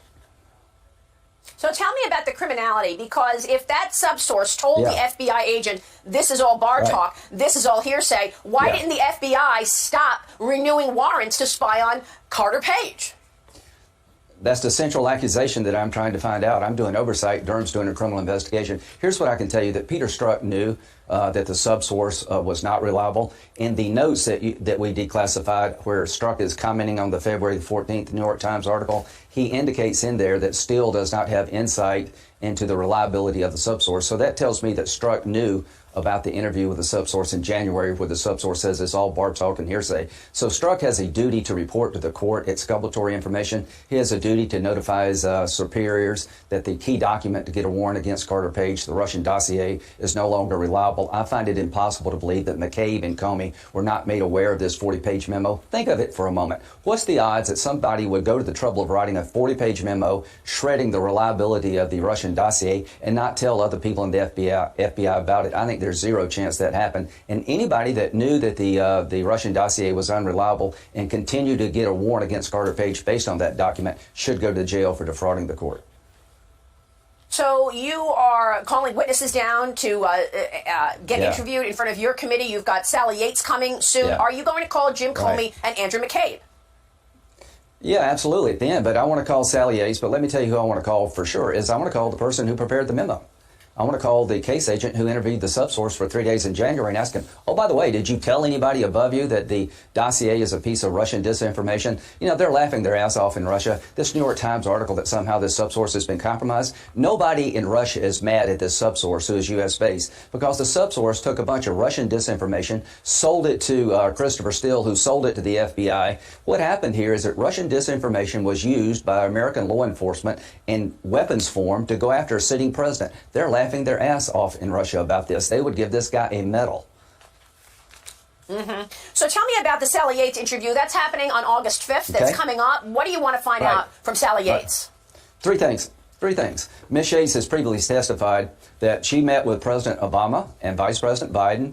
I think it was Comey and Brennan and a few others to talk about the ongoing surveillance of General Flynn, who was the incoming National Security Advisor. At that meeting, she learned for the first time, and she's number 2 at the Justice Department on January the 5th, 2017, that the FBI was surveilling General Flynn. What shocked her the most is that Obama knew about it and she didn't. Now, what do I want to ask her? I want us to explain to us, how is it possible the President of the United States knows about a surveillance of the incoming National Security Advisor, General Flynn, and you didn't? And did she hear Vice President Biden mention whether or not Flynn may have violated the Logan Act? And I want her to explain to us what kind of system's in place. On January the 4th, the FBI agents in the field recommended dropping General Flynn from Crossfire Hurricane because there was no there. So really what I want to hear from Flynn is how could Obama know and she didn't? And did Biden mention that we should be looking at Flynn in terms of a Logan Act violation? If he said that, that's contrary to what he's been saying publicly. Well, what did they also say? What did the FBI say to Congress? Because I remember John Brennan being interviewed in testimony in front of Trey Gowdy, and he said to Trey Gowdy, we did not use the dossier. It was a small part of the overall mosaic. What about the FBI and what it told Congress? Is lying to Congress a 10-year felony, as Trey Gowdy has said on this program? So stay tuned. Next week, you're going to learn more. Not only do we now know that the FBI lied to the FISA court about the reliability of the dossier, they told the court that the subsource was truthful and cooperative and Russian-based. The truth of the matter is that the subsource was American-based. He was an employee of Christopher Steele, who was on the payroll of the Democratic Party, and he told Christopher Steele, this is all a bunch of hearsay. And when the FBI understood that the dossier was no longer reliable, they continued to use it. But we also now have found, and this will come out next week, that Congress got suspicious about the Russian subsource and the reliability of the Steele dossier, and that members of Congress asked to be briefed about it. I will tell you next week what I found, and here's what I think I'm going to be able to show to the public. Not only did the FBI lie to the court about the reliability of the Steele dossier, they also lied to the Congress, and that's a separate crime. So that's a second criminal act then? And this is in 2018. So again, I want to emphasize this, that the Congress got suspicious, the intelligence community did, about Steele and the reliability of the dossier. The intelligence community did not want to include the dossier in the intelligence assessment provided to President Trump about the 2016 campaign because they didn't trust it. So they started asking questions of the FBI in 2018 about the subsource and how reliable this information was. And I found the notes that the FBI used to prepare that briefing Mr. Horowitz told us about them. I found them. Stay tuned next week. You're going to find not only did the FBI lie to the FISA court, they lied their ass off to the Congress. Unbelievable. This is more breaking news. We will follow your reporting next week, Senator. Real quick before you go, you have been knee-deep and working on another package for the shutdown and the coronavirus response. Are we going to see you pass something before the Senate leaves on August 8th? What is the conversation now about those unemployment benefits, which will go away on July 31? Well, here's the problem we have. 70% of the people almost on unemployment are making more unemployed than they did when they worked. We need to change that. State benefits are trying to replace 50% of lost wages. What Mnuchin wants to do is have a federal benefit to take it up to 70%. Our goal is to give you 70% of the money you lost by being unemployed, not to give you a pay raise in unemployment. We've got to fix that. We've got to take care of kids. We've got $100 billion in this package to safely get kids back to school, and hospitals are beginning to be overrun again by new admissions, and we've got money to help our healthcare system. Half the Republicans are going to vote no to any Phase 4 package. That's just a fact. And a lot of Democrats are going to insist on $3 trillion, which would be way too much. It would be wasted money. I'm confident President Trump will lead us to a solution where we have money for kids, jobs, and health care. We need to stimulate the economy. We need a Phase 4, and I think we'll come together before August the 5th to get this done. All right, we will leave it there. We'll be watching. Lindsey Graham, thanks for your leadership in all of this. We appreciate your time this morning, sir. Thank you.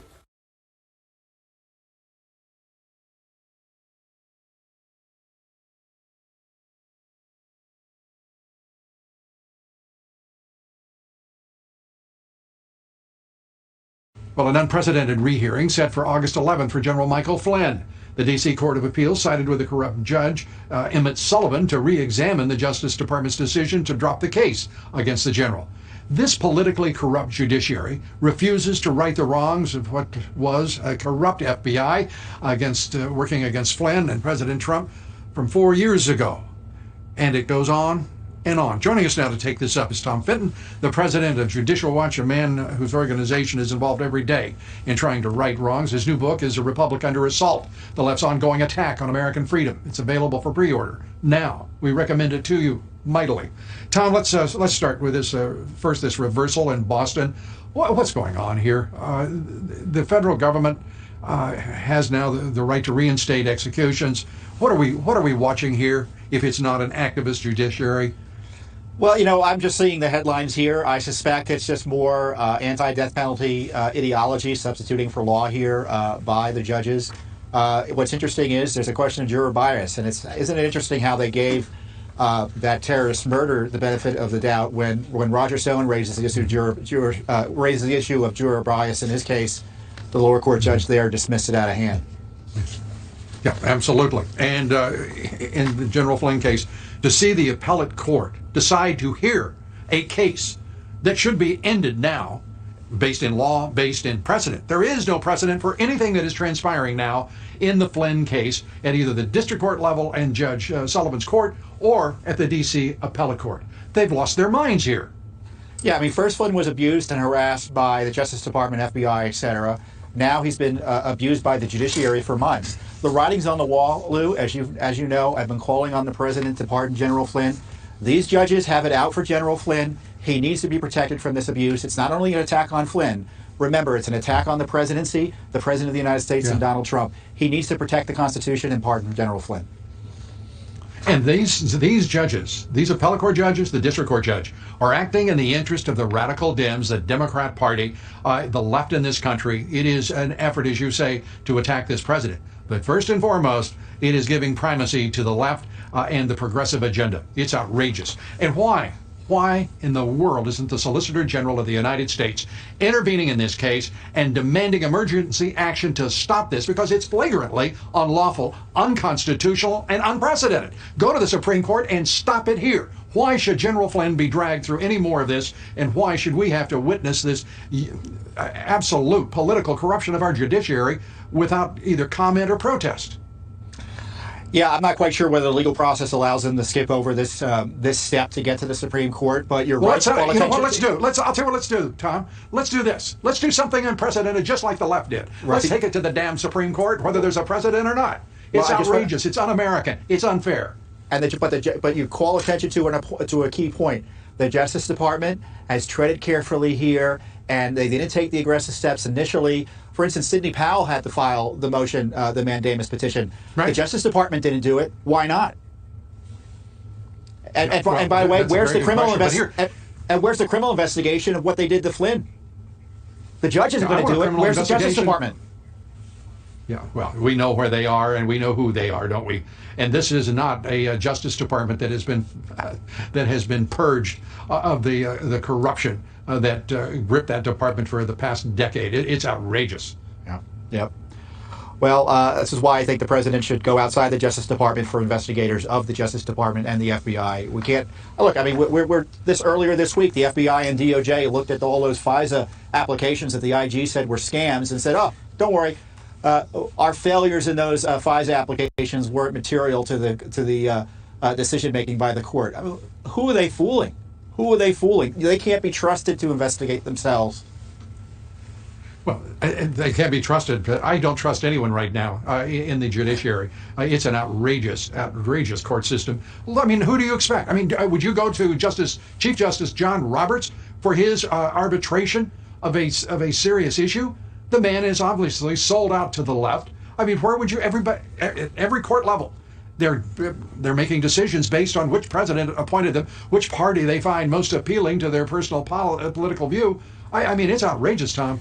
On top of that kind of general bias, Lou, you've got this crazed anti-Trump antagonism by certain judges that has made the traditional liberal activism look like piddlywinks from the past. President Trump isn't being protected under the law by too many judges because they don't like him personally. It's the worst form of judicial abuse and harassment. Yeah, well, it's a hell of a lot more than a personal preference. They're going after this president because he's turning them upside down.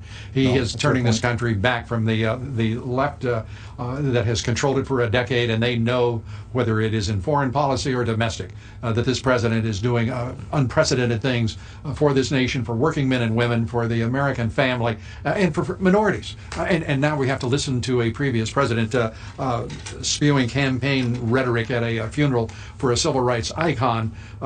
It's just stunning to watch what the media is doing, just because their corporate masters insist that they go after this president for their economic and political purposes. Tom Fenton, thanks so much.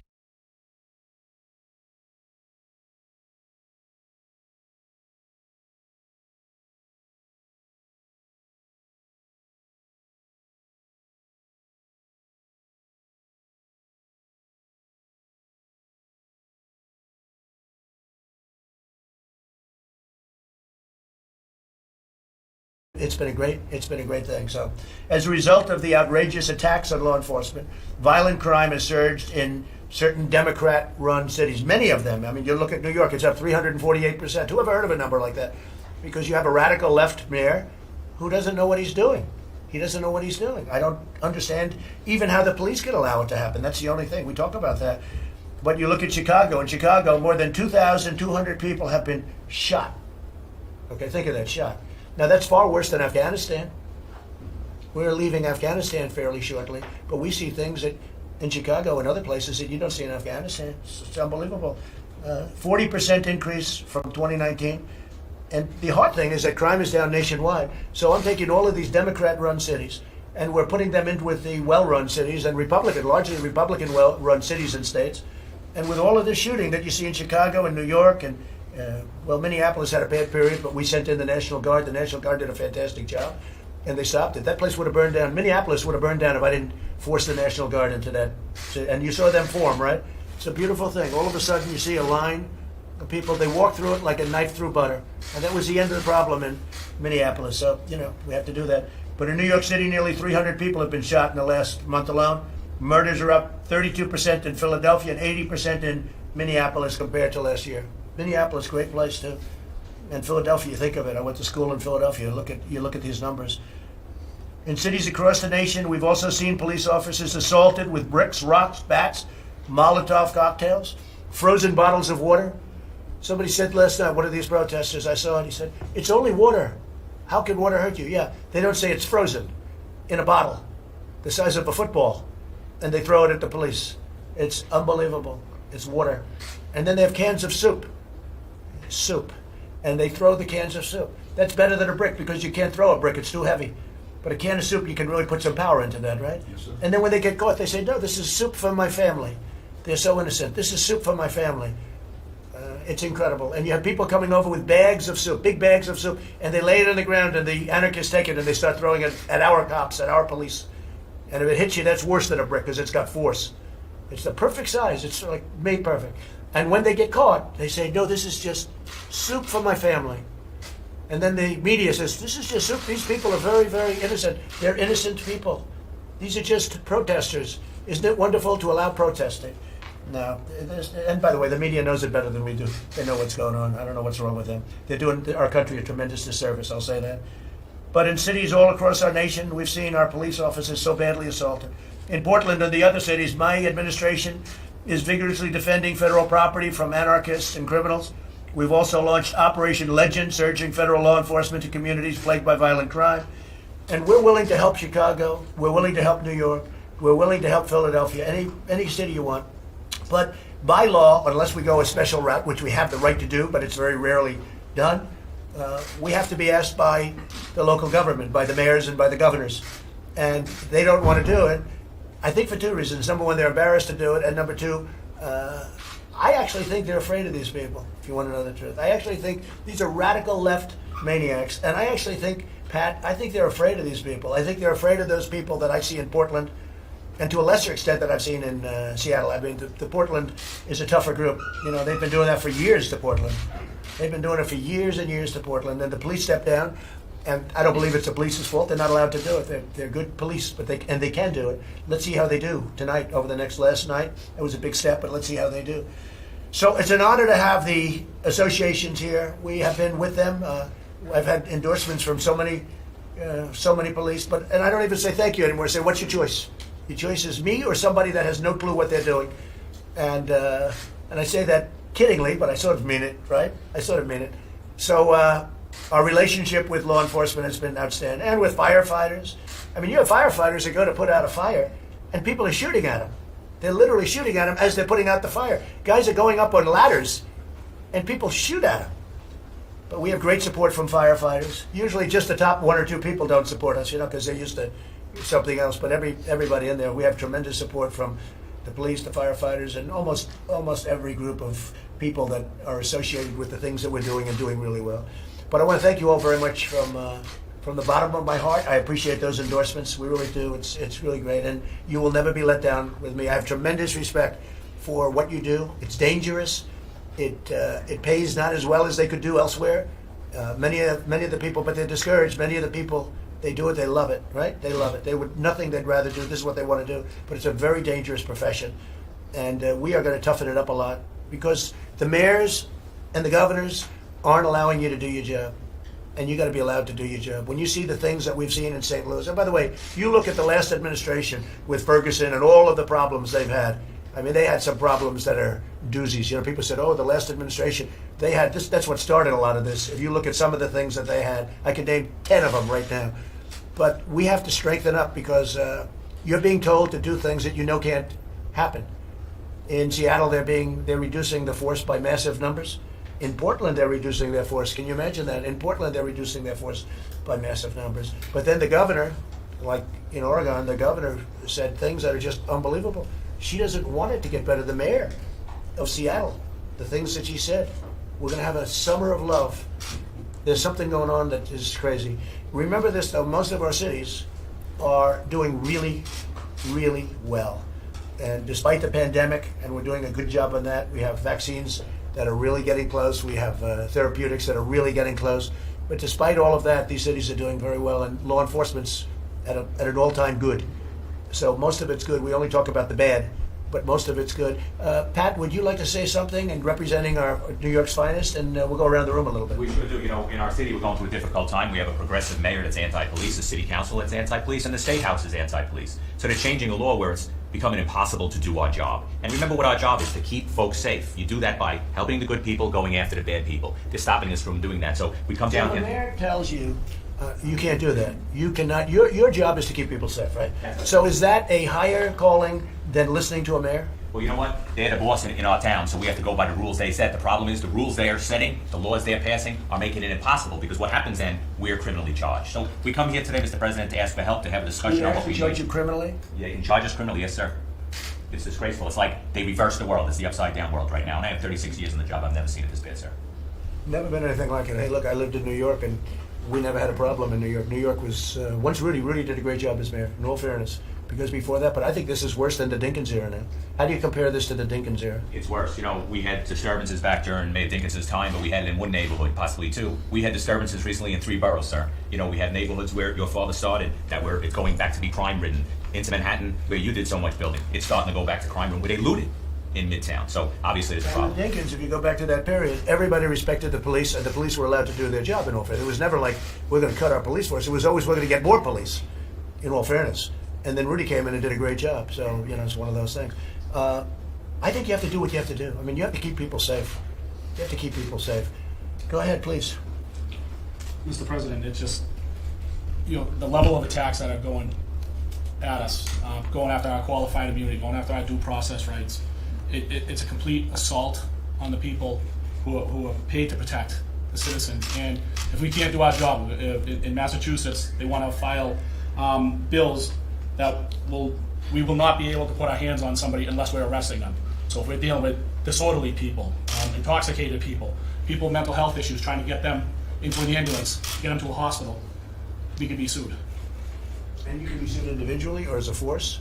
Individually, Mr. So are they taking immunity away from you? They're trying very hard. Yeah, that's the next move. They want to take immunity away from police so that if you if you do what you have to do and you do it right, you can get sued. I mean, the whole thing is just crazy. So you're having a hard time in Massachusetts? Yes, Mr. President.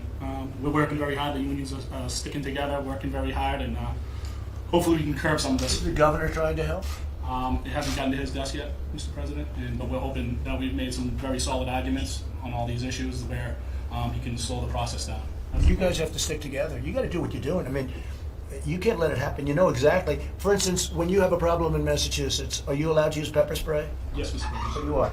Do you think they're going to end that? Are they thinking about that? That is one thing they have not gone after, Mr. President. They It's are impossible. They are going after our canines. They are going after the tear gas and our canine officers. How are the canines? Very effective, I would imagine. Yes, Mr. President. In multiple areas. Yeah, right. And they're going to stop with the canines. They are trying to limit their use, Mr. President. And how about you, my friend? We represent almost 32,000 law enforcement officers in the state of New Jersey. And, I was talking this morning with these guys, and I said that the defund the police is already, the experiment has already proven how poorly it is throughout the country. In New Jersey, they're talking about the new use of force policy with proportional force. And my response is, if you want to see a fair fight, go to a wrestling match where 185, fights 185. We want to end these resisting cases as quickly as possible. There's nothing pretty about somebody resisting arrest. And if you're going to use proportional force, it's going to. So what does that mean? That means you can't put 2 on 1. You can't put 3 on 1. What does that all mean? You mean you have to give the criminal a chance? Is that what we have to fight fair? I think to place him under arrest. We have. That's one I've never even heard of. Have you heard of that one, John? That's one. But nationwide, it's proportional. It's a use of force continuum. You can always extend. You can always go up in one level. And in New Jersey, the discussion now is the proportional use of force, which to me is going to make us look worse on the street. You know what people don't understand is that the people, the voters, are with you guys 100%. I'll bet you if you looked, it would be really, I don't want to say a number because then they'll say, oh, he was wrong on the number. The number is, 2 points lower. It would be tremendously, it's a tremendous number. The people of our country love you guys. The people of our country want protection. They want safety. And what they're doing is they're just stripping, this radical left movement is stripping you of everything. And we're not going to let that happen. How about you? Well, I work for the National Association, so I work for all these gentlemen and all their issues. So you see it all, right? Yes. And I just want to say thank you for giving us a seat at the table. Okay, here's a question for you. So you work for all. What do you think is the worst? Where are they treated the worst? The police. Where are they treated the worst? And where is the biggest onus of problem? In other words, who here at this table, and this is just a small group of what we have, what area is treated the worst? Is it New York? Is it Massachusetts? You just said something. Although what I heard from New Jersey, I'm shocked because I know those great troopers on the highway. They pull me over on occasion for speeding. For speeding. I haven't got one of them recently, but I'd get pulled over and I'd look at those guys. I'd say, that guy, I'm not going to mess with that guy. But who do you think is, what area is treated the worst, meaning they've taken their power away? I don't think there's just one area. We hear from our membership across the country about various attempts to handcuff cops and their ability to do their job. I just think it depends on the area and what policies people are trying to push. I think cops across the country are having a very difficult time doing their job with very little public support. Obviously, the most of Americans. Well, you have really public support, but it's sort of that silent majority that we talk. But it's not a silent majority; it's a massive majority. It's not anything about the word majority is not a good enough word. You have tremendous public support, and these people feel they have to do this. The politicians, in order to stay relevant in this far left movement. John, what would you say about that? Who would you say is treated the worst in terms of areas? I'd say him. New York. Yes.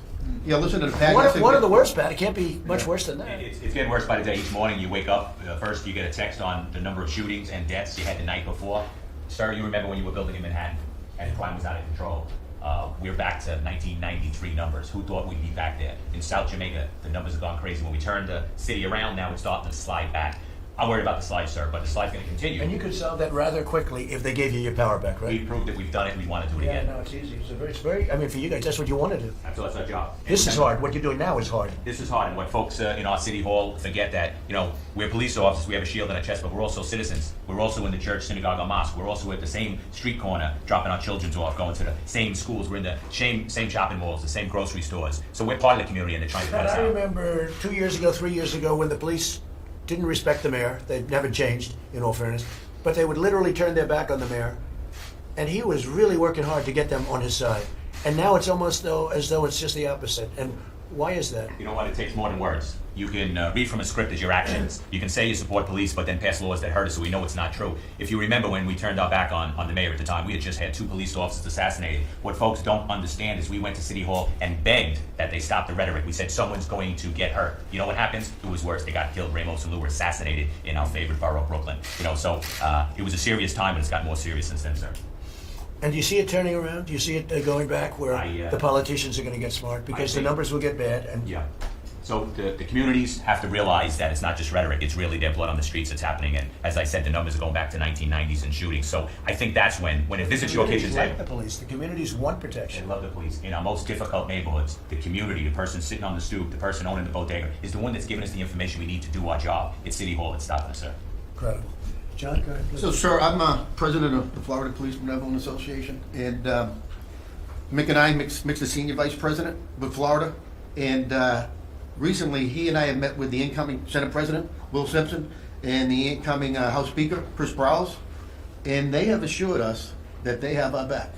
So, and I know the governor, DeSantis, has our back. He's got your back. He does. He does. However, there are some cities in Florida that want to defund. They want to create the civilian review board, so we got to stay on top of it. Yeah. Pat's got a problem, and whatever he needs from us, we got his back. I think the cops in New York have to get tough again. We have the skill and the tools. They got a big voice. You know, you got a lot of people. That's a great force, and they have to get tough again. Absolutely. They're gonna have to take it and they're gonna have to. You just said they have to protect. You're sworn to protect the people. There's a point at which you have to. That's also an order coming down. Protect the people. And I think Florida's going to be in great shape with your governor and everything else. But you got to always watch it, John. No, we do. We really do. And listen, we're out there working it. And like I said, we represent over 30,000, and we got a lot of retirees from New York and New Jersey. You're welcome. Thank you. Do they come into the force? Then you imagine? We train them in New York. They leave after 20 years, and they go to Florida. They go to court, and they become police. They have a good life, right? Do you want to say something, Mick? Yes, sir. I think what's important and what radiates to our membership, sir, is your support that we're entitled to due process. And I don't think enough of the public realizes that. But your message, getting behind our profession and simply saying we have due process as part of our state constitutions, and obviously we have a national due process that we're entitled to. That's all we ask for. Again, they're going each and every day under attack, but they raised their hand. They took an oath, and they're not going to give up. And it's your message, but it's your administration. The Attorney General has been to many of our cities, many of our functions, and he delivers the same message, and it's always from you, sir. We got your back. That's the most important aspect we could ever seek in our profession, to know somebody has our back. Well, in the military, they say cover your 6. Right. Sir, you're covering our 6. And we I am covering you. But what do you do when you have a radical left, crazy mayor, and they're giving you orders that you know will lead to tremendous death and crime? Are you allowed to do your job, or are you going to have to listen to this crazy man that got appointed? Is there something you can do?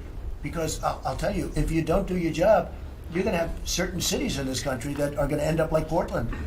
The mayor goes into the crowd the other night, and I watched very carefully, and I saw exactly what happened. He was excoriated. They went after him. It was incredible, right? Yes. And shouting at him, resign, get out of here, we don't want you, horrible. And yet I watched on NBC News, Lester Holt, on your news, Peter. If you watch that newscast, it was a big, beautiful thing that he went in with the people. They didn't show the shouting and the get out of here, and they were rough. They would have ripped him apart. Peter, he had 5 bodyguards. 5 bodyguards. If he didn't have those bodyguards, you'd be talking about a funeral right now, because they were looking to do a bad thing on him. And he got out with his life. And yet I watched NBC. I was watching, for some reason, NBC Nightly News, not even MSDNC. I'm watching NBC Nightly News, and if you watch that, it looked like he was a man of the people, the mayor. They would have ripped him apart. It just shows you, you need some help from the media. You need a little fair help from the media. What would you say, John? I agree, Mr. President. I'm from New York City also with Patty, and I cover south of 59th Street, and that's south. The old show Beretta, if you remember? Their theme song was, don't do the crime if you can't do the time. They're not doing time anymore. And the police want to do their job, and they're out there doing their job. It's not even a revolving door anymore. It's an open door where it comes right back out. There are riots, the same people looting, were arrested 3 nights in a row. They went back out the next day with their teams. The police want to do their jobs. They want to protect the communities. They love their communities. And yet they go after General Flynn, who did nothing wrong. No relation. They go after General Flynn. I know. I was just saying, you look like his brother. Maybe a little bit. Slightly different, John. But they'll go after General Flynn and these people. that did nothing wrong. They desecrated St. Patrick's Cathedral. Whether it's a cathedral, a mosque, a synagogue, there's a gentleman who paid the Blue Line in Staten Island down the street, and he's getting letters of threat from the city to cease and desist the paying the line. The building's all over Manhattan. It was scribbled with anti-police messages and other things, and nothing happens. But you pay one blue line down the street, and they want to summon you and possibly arrest you. It's true. It's true. They can do whatever they want. You do one blue line, and they make it like it's a mortal sin. Right? That's terrible. Do you ever think you'd see that? No, sir. And this has been happening now for a long time. I never thought there'd be torturing police vehicles in Manhattan, lighting them on fire. And you could stop it instantaneously if you had the orders, right? Yes, sir. Instantaneously. I saw that. Jumping on top, hitting them with sledgehammers. And the cops want to stop it. And they want to stop it. Yeah. Oh, they'd stop it very easily. Please, go ahead. Greetings from Great State, Texas. I'm the president of... Well, you're in pretty good shape in Texas, right? Some places... A couple of places are a little shaky, right? I actually serve in the state capitol in Austin. Not just a weird place either. The rhetoric that's being pushed by certain segments of the population, they don't understand. Everyone that goes to work and takes a job as a police officer, or the vast majority, are there to make a difference and to protect their communities and to serve. You're going to get to a point in America, this continues, where you're not going to be able to find people that are willing to take this job. We don't make the laws, we enforce. Who's going to want to take a job where you don't have the backing of the people running the city, the elected people running the city? It's becoming a problem. Yes, sir, it is. It's becoming a major problem all across the nation. We don't write laws, we just enforce the laws as politicians. In New York, they fired some of the best policemen in the world, your crime fighters. And they let them go. How many was that? What group? You know, we're losing huge numbers, and we have a problem on both ends, sir. We're losing members that are deciding to retire, upwards of 1,000. They're canceling classes of our young women and men that want to come on the job and serve, so they're not even bothering hiring them. And then, of course, that's going to drop too, because who would want to go into this profession at this time on this day? It's a problem, sir. We're going to get it changed. The anti-crime unit. Yeah. That unit. That's what I did before I became on the board. Were you on the unit? Yes, sir. Right. And patrols out there every day, but they answer the radio. They're in uniform, and they respond from pole to pole, and the poles are getting so much more increased. Those guys in plain clothes, they went out, and they looked for the bad guys. And they took the guns off the street. And they really, did they have more shootings? Of course, because they're the ones going head-to-head with the guys with the guns. As soon as they canceled that unit, that weekend, that's when shootings rose incredibly. Yeah. And the bad ones know it, too. Oh, yeah. Because they know the guys, and they say, hey, we're not going to mess around with these guys. And now all of a sudden they heard they were fired. Oh, boy, we have a free reign. That's what happened, right? It's so simple to understand. It's so simple. If the media is part of the problem, because they don't report the news the way it is. They don't report it. They make it look like these are wonderful people. I watched New York. I watched them burning storefronts and going crazy. I watched in Minneapolis. You have this guy from CNN with a camera. The city was burning behind him, and he's talking about what a lovely group of protesters. It's really disgraceful. The media is a big. I call it the opposition party. The media is a big part of the problem. This really the fake news. It's a big part. They don't report it because it's common sense. It's so simple to understand. Hopefully, Texas will be in great shape. Okay. How about you down there? Mr. President, thank you very much. I'm Bill Johnson. I'm the executive director for NAPO, and I have a similar perspective to Andrea did in terms of nationally all the problems that we've got, big cities, small towns. I'll ask you the same question. So, where are you having the worst time? I think obviously the violence that's going on in cities like New York City and Portland, Oregon is horrible. What about Wisconsin, where they take the pepper spray and the tear gas away? What about that? Those are difficult also. And there's also another problem where you have cities like Minneapolis, for example, where the violence has been quelled, but now you've got the city council voting to disband the entire police department. That's a whole other kind of stress. It's bad for the officers. They want to disband the whole police department. So they want to dismantle, right? Dismantle the whole police department. Yes, Mr. President. Of course, the people who voted for that maintain their own private security. That's okay. But the shopkeeper, the guy running the gas station, the person trying to take the trash out in the middle of the night from the McDonald's, can't call the police. So when you guys hear the term abolish, they use the word abolish the police, abolish the departments. Some of these people are actually serious about that. They are. That's not just rhetoric. No, they're insane, but they're serious, Mr. President. And it's the cities and it's the men and women who are going to suffer.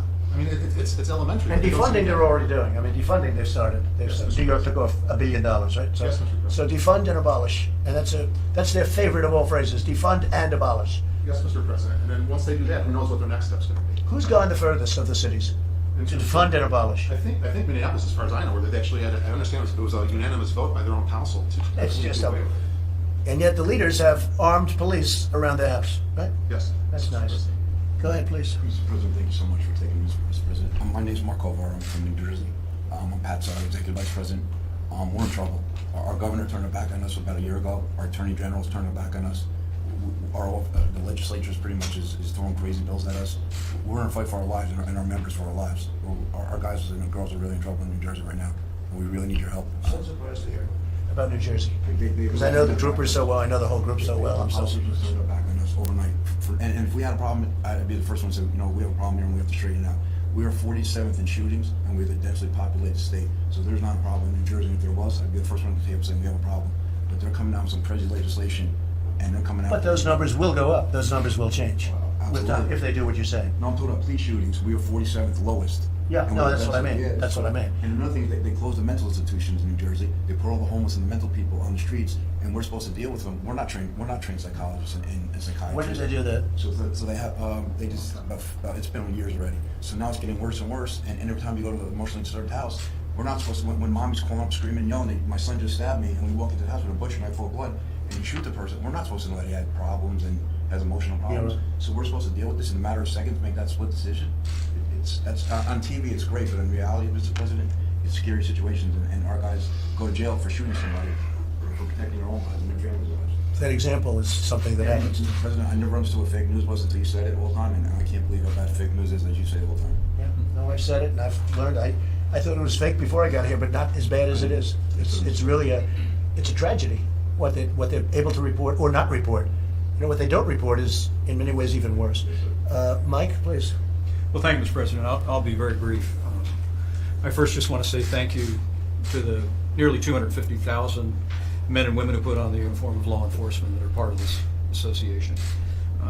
You have a president and a vice president of administration who understand men and women who serve in law enforcement have no ordinary jobs. You put on a uniform, you kiss your family goodbye in the morning, and you count our lives more important than your own. So please let them know that all of the passion that they hear from the president and this administration, the support that you have among the American people, which I believe the president's the overwhelming majority of the American people, comes from a deep gratitude. Secondly, thank you for the endorsement of the National Association of Police Organizations for this president. I joined him on this journey 4 years ago. I saw the connection that he had with law enforcement from the very first day, and I know that police officers across the country have supported this president each and every day because they know that he understands the job that you do and supports your work. But I can tell you firsthand, serving alongside him every day, that when we see Joe Biden and the Democratic Party driven by radical Democrats that call for defunding the police, abolishing the police, dismantling local officials, voting to dismantle local law enforcement agencies. We have leading politicians that have referred to police officers as stormtroopers and use the most pejorative terms. I want to say to you that it has only steeled this president and this administration's resolve to back the blue. And we are not going to defund the police. We're going to support law enforcement every day, as the president has said, through Operation Legend, through the COPS program, 4,000 police officers, through the president's executive action to give law enforcement agencies more tools to do better policing, even while we improve the quality of life for people all across our city. So I just want to be clear with you, right next to him each and every day, I can tell you that everything you have heard from him 4 years ago when he was first running for president, his devotion to men and women in law enforcement has only been steeled by the rise of the radical left and the attacks on law enforcement, and we're going to be with you every step of the way. This president, this administration will always back the blue. And we're working on additional support because we're the opposite of defund. And you're talking about peanuts by comparison to what they do and the damage they do and the lives that they destroy. You're talking about a very small amount of money. So we're with you all the way, 1,000%. And I want to thank you all for being here. I really appreciate your support. We'll never let you down. I'm for you. I mean, just by nature, it's natural. It's common sense. And you know what? If I thought you were doing a bad job, I'd let you know. You know that, man. Yes, you know that, man. I'd let you know. But you're not allowed to do your job. That's the problem. You're not allowed, and you're dying to do your job. You could have stopped that New York stuff the first night. In 10 minutes, you could have stopped it. And you would have saved a lot of lives and a lot of anger and a lot of hardship. And a lot of COVID, by the way. You would have stopped because I saw them marching on top of each other. You would have saved a lot, and you wanted to do it, and they wouldn't let you do it. I saw that. They wouldn't let you do it. They were going actually the opposite way. Turn your back, and then people start getting hurt. That had nothing to do with it. They were getting hurt. They just don't let you do your job. All right. Well, I want to thank Jennifer. Go ahead. On the negotiations with Congress, I think the Democrats are hoping to hear your directly from you on what you support. Would you be willing to I think the Democrats don't care about the people of our country. I really don't. I told my people, the Democrats do not care about the people of our country. They don't want to do what you should be doing for the people of our country, whether it's unemployment or anything else. And all they care about is the election. And they're going to lose the election. You see what's going on with the polls right now. I guess we just got one over 50%. Rasmussen just came out. You see what's going on. Because the people get it. The Democrats are playing for November 3rd. And we're playing for the good of the people. It is a disgrace that they're not negotiating. But they're only looking to play a political game. I happen to think it's a bad political game. I think it hurts them. I know that they look at you and what you say publicly different from what they hear from Nation and Meadows. Are you willing to spell out exactly what you want right now? They know what I want. And what I want is I want our people to be able to live and live well, because it wasn't their fault that China brought in this pandemic, that China brought in this plague. It's China's fault. You want to know the truth? China should be paying for it. And maybe they will. Maybe they will. You'll watch. You'll watch. What else? Mr. President, if we can ask you specifically, we heard yesterday your frustrations about how long it'll take to count the ballots here. Then why aren't you spending more energy to get the resources and funding for the states that they want to be able to secure this election for all Americans? Peter, you know nothing about my energy. Okay, What you know do you do- nothing what do you do about specifically? you know nothing about what I'm doing. What are you doing? Listen, you know nothing about what I do. The Americans are So looking for you. NBC, I just told you about the false report that NBC put out the other night about the mayor of Portland, and this is the kind of stuff you get. You'll see what happens. It is common sense. Everyone knows mail-in ballots are a disaster. You just have to take a look at the last recent. Take a look at New York City. Look at New York. They're still counting your ballots back. Do you know that? They had a race, a small race by comparison. By comparison, tiny. It's so messed up, they have no idea there are ballots missing. Thousands and thousands of ballots are missing. They think they're going to send hundreds of millions of ballots all over the United States and it's going to come out. You won't know the election result for weeks, months, maybe years after. Maybe you'll never know the election result, and that's what I'm concerned with. It'll be fixed, it'll be rigged. People ought to get smart. And I just hope our Republican voters, the people that are for you, are going to do what they have to do. Absentee ballots are great, because absentee ballots, you have to go through a process to get them, and it's actually a great thing. Absentee ballots, I'm going to be voting absentee. An absentee ballot is one thing. A universal mail-in ballot is a disaster. These governors are going to send out millions of ballots. They don't even know where they're sending them. I already have friends. They got ballots for a son who died 7 years ago. They got, you don't even want to talk about it. But the media knows this. Actually, the Washington Post wrote a great article of all groups.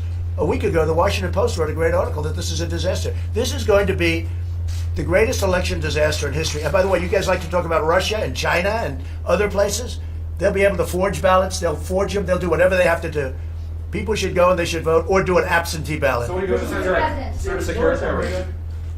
Say it. The military predominantly votes by mail or absentee. Absentee. And so You didn't understand me. I said absentee ballots are actually a very good thing. Absentee ballots are secure and they're very good. But universal mail-in are a disaster. You're going to see an election and we're going to do very well in the election. Nobody wants that date more than me. I wish we'd move it up, okay? Move it up. But you're not prepared for what they're doing. And they're using COVID. You know, they're using the China virus. China must be very happy about it because they hit us with a virus and now they screw up an election like you will never see. You watch what happens. I don't think you'll ever give me any statement. I guess Trump was right, but the people know I'm right. Watch what happens. New York City has a little election. We just talked. You guys, do you know how far they're never going to have the results of that election? Never the correct result. They'll probably announce something at some point. But when did that take place? Like 5-6 weeks ago. Absentee ballots, great. Going to the polls, great. If you do universal mail-ins with millions and millions of ballots, you're never going to know what the real result of an election is. It's going to be a very, very sad day for our country. Go ahead. If the system is a disaster, as you say, why not commit to putting in resources? We're putting in all the resources you can. But as a couple of the radical left people said, who actually agree with me, they said, no matter what you do, we're not prepared for this. They're not prepared for an onslaught of millions of ballots pouring in. They're not prepared. They're not prepared. You watch. They're not going to announce anything on November 3rd. They're not going to announce it on the 4th or the 5th or the 6th. It'll go on forever. People should go. They voted, Mick, during World War I. They voted during World War II. They went to the polls. They voted. They went to their booth, and they voted proudly. But now with COVID, they don't want to vote. It's not they don't want to vote. This will be catastrophic for our nation. And you'll see it. I'm always right about things like this. I guess I must be. I wouldn't be sitting here. Yes, Jennifer, go ahead. You want something? Jennifer, do you want? No, okay. Yeah, please, in the back. What was the decision to delay the election in Hong Kong?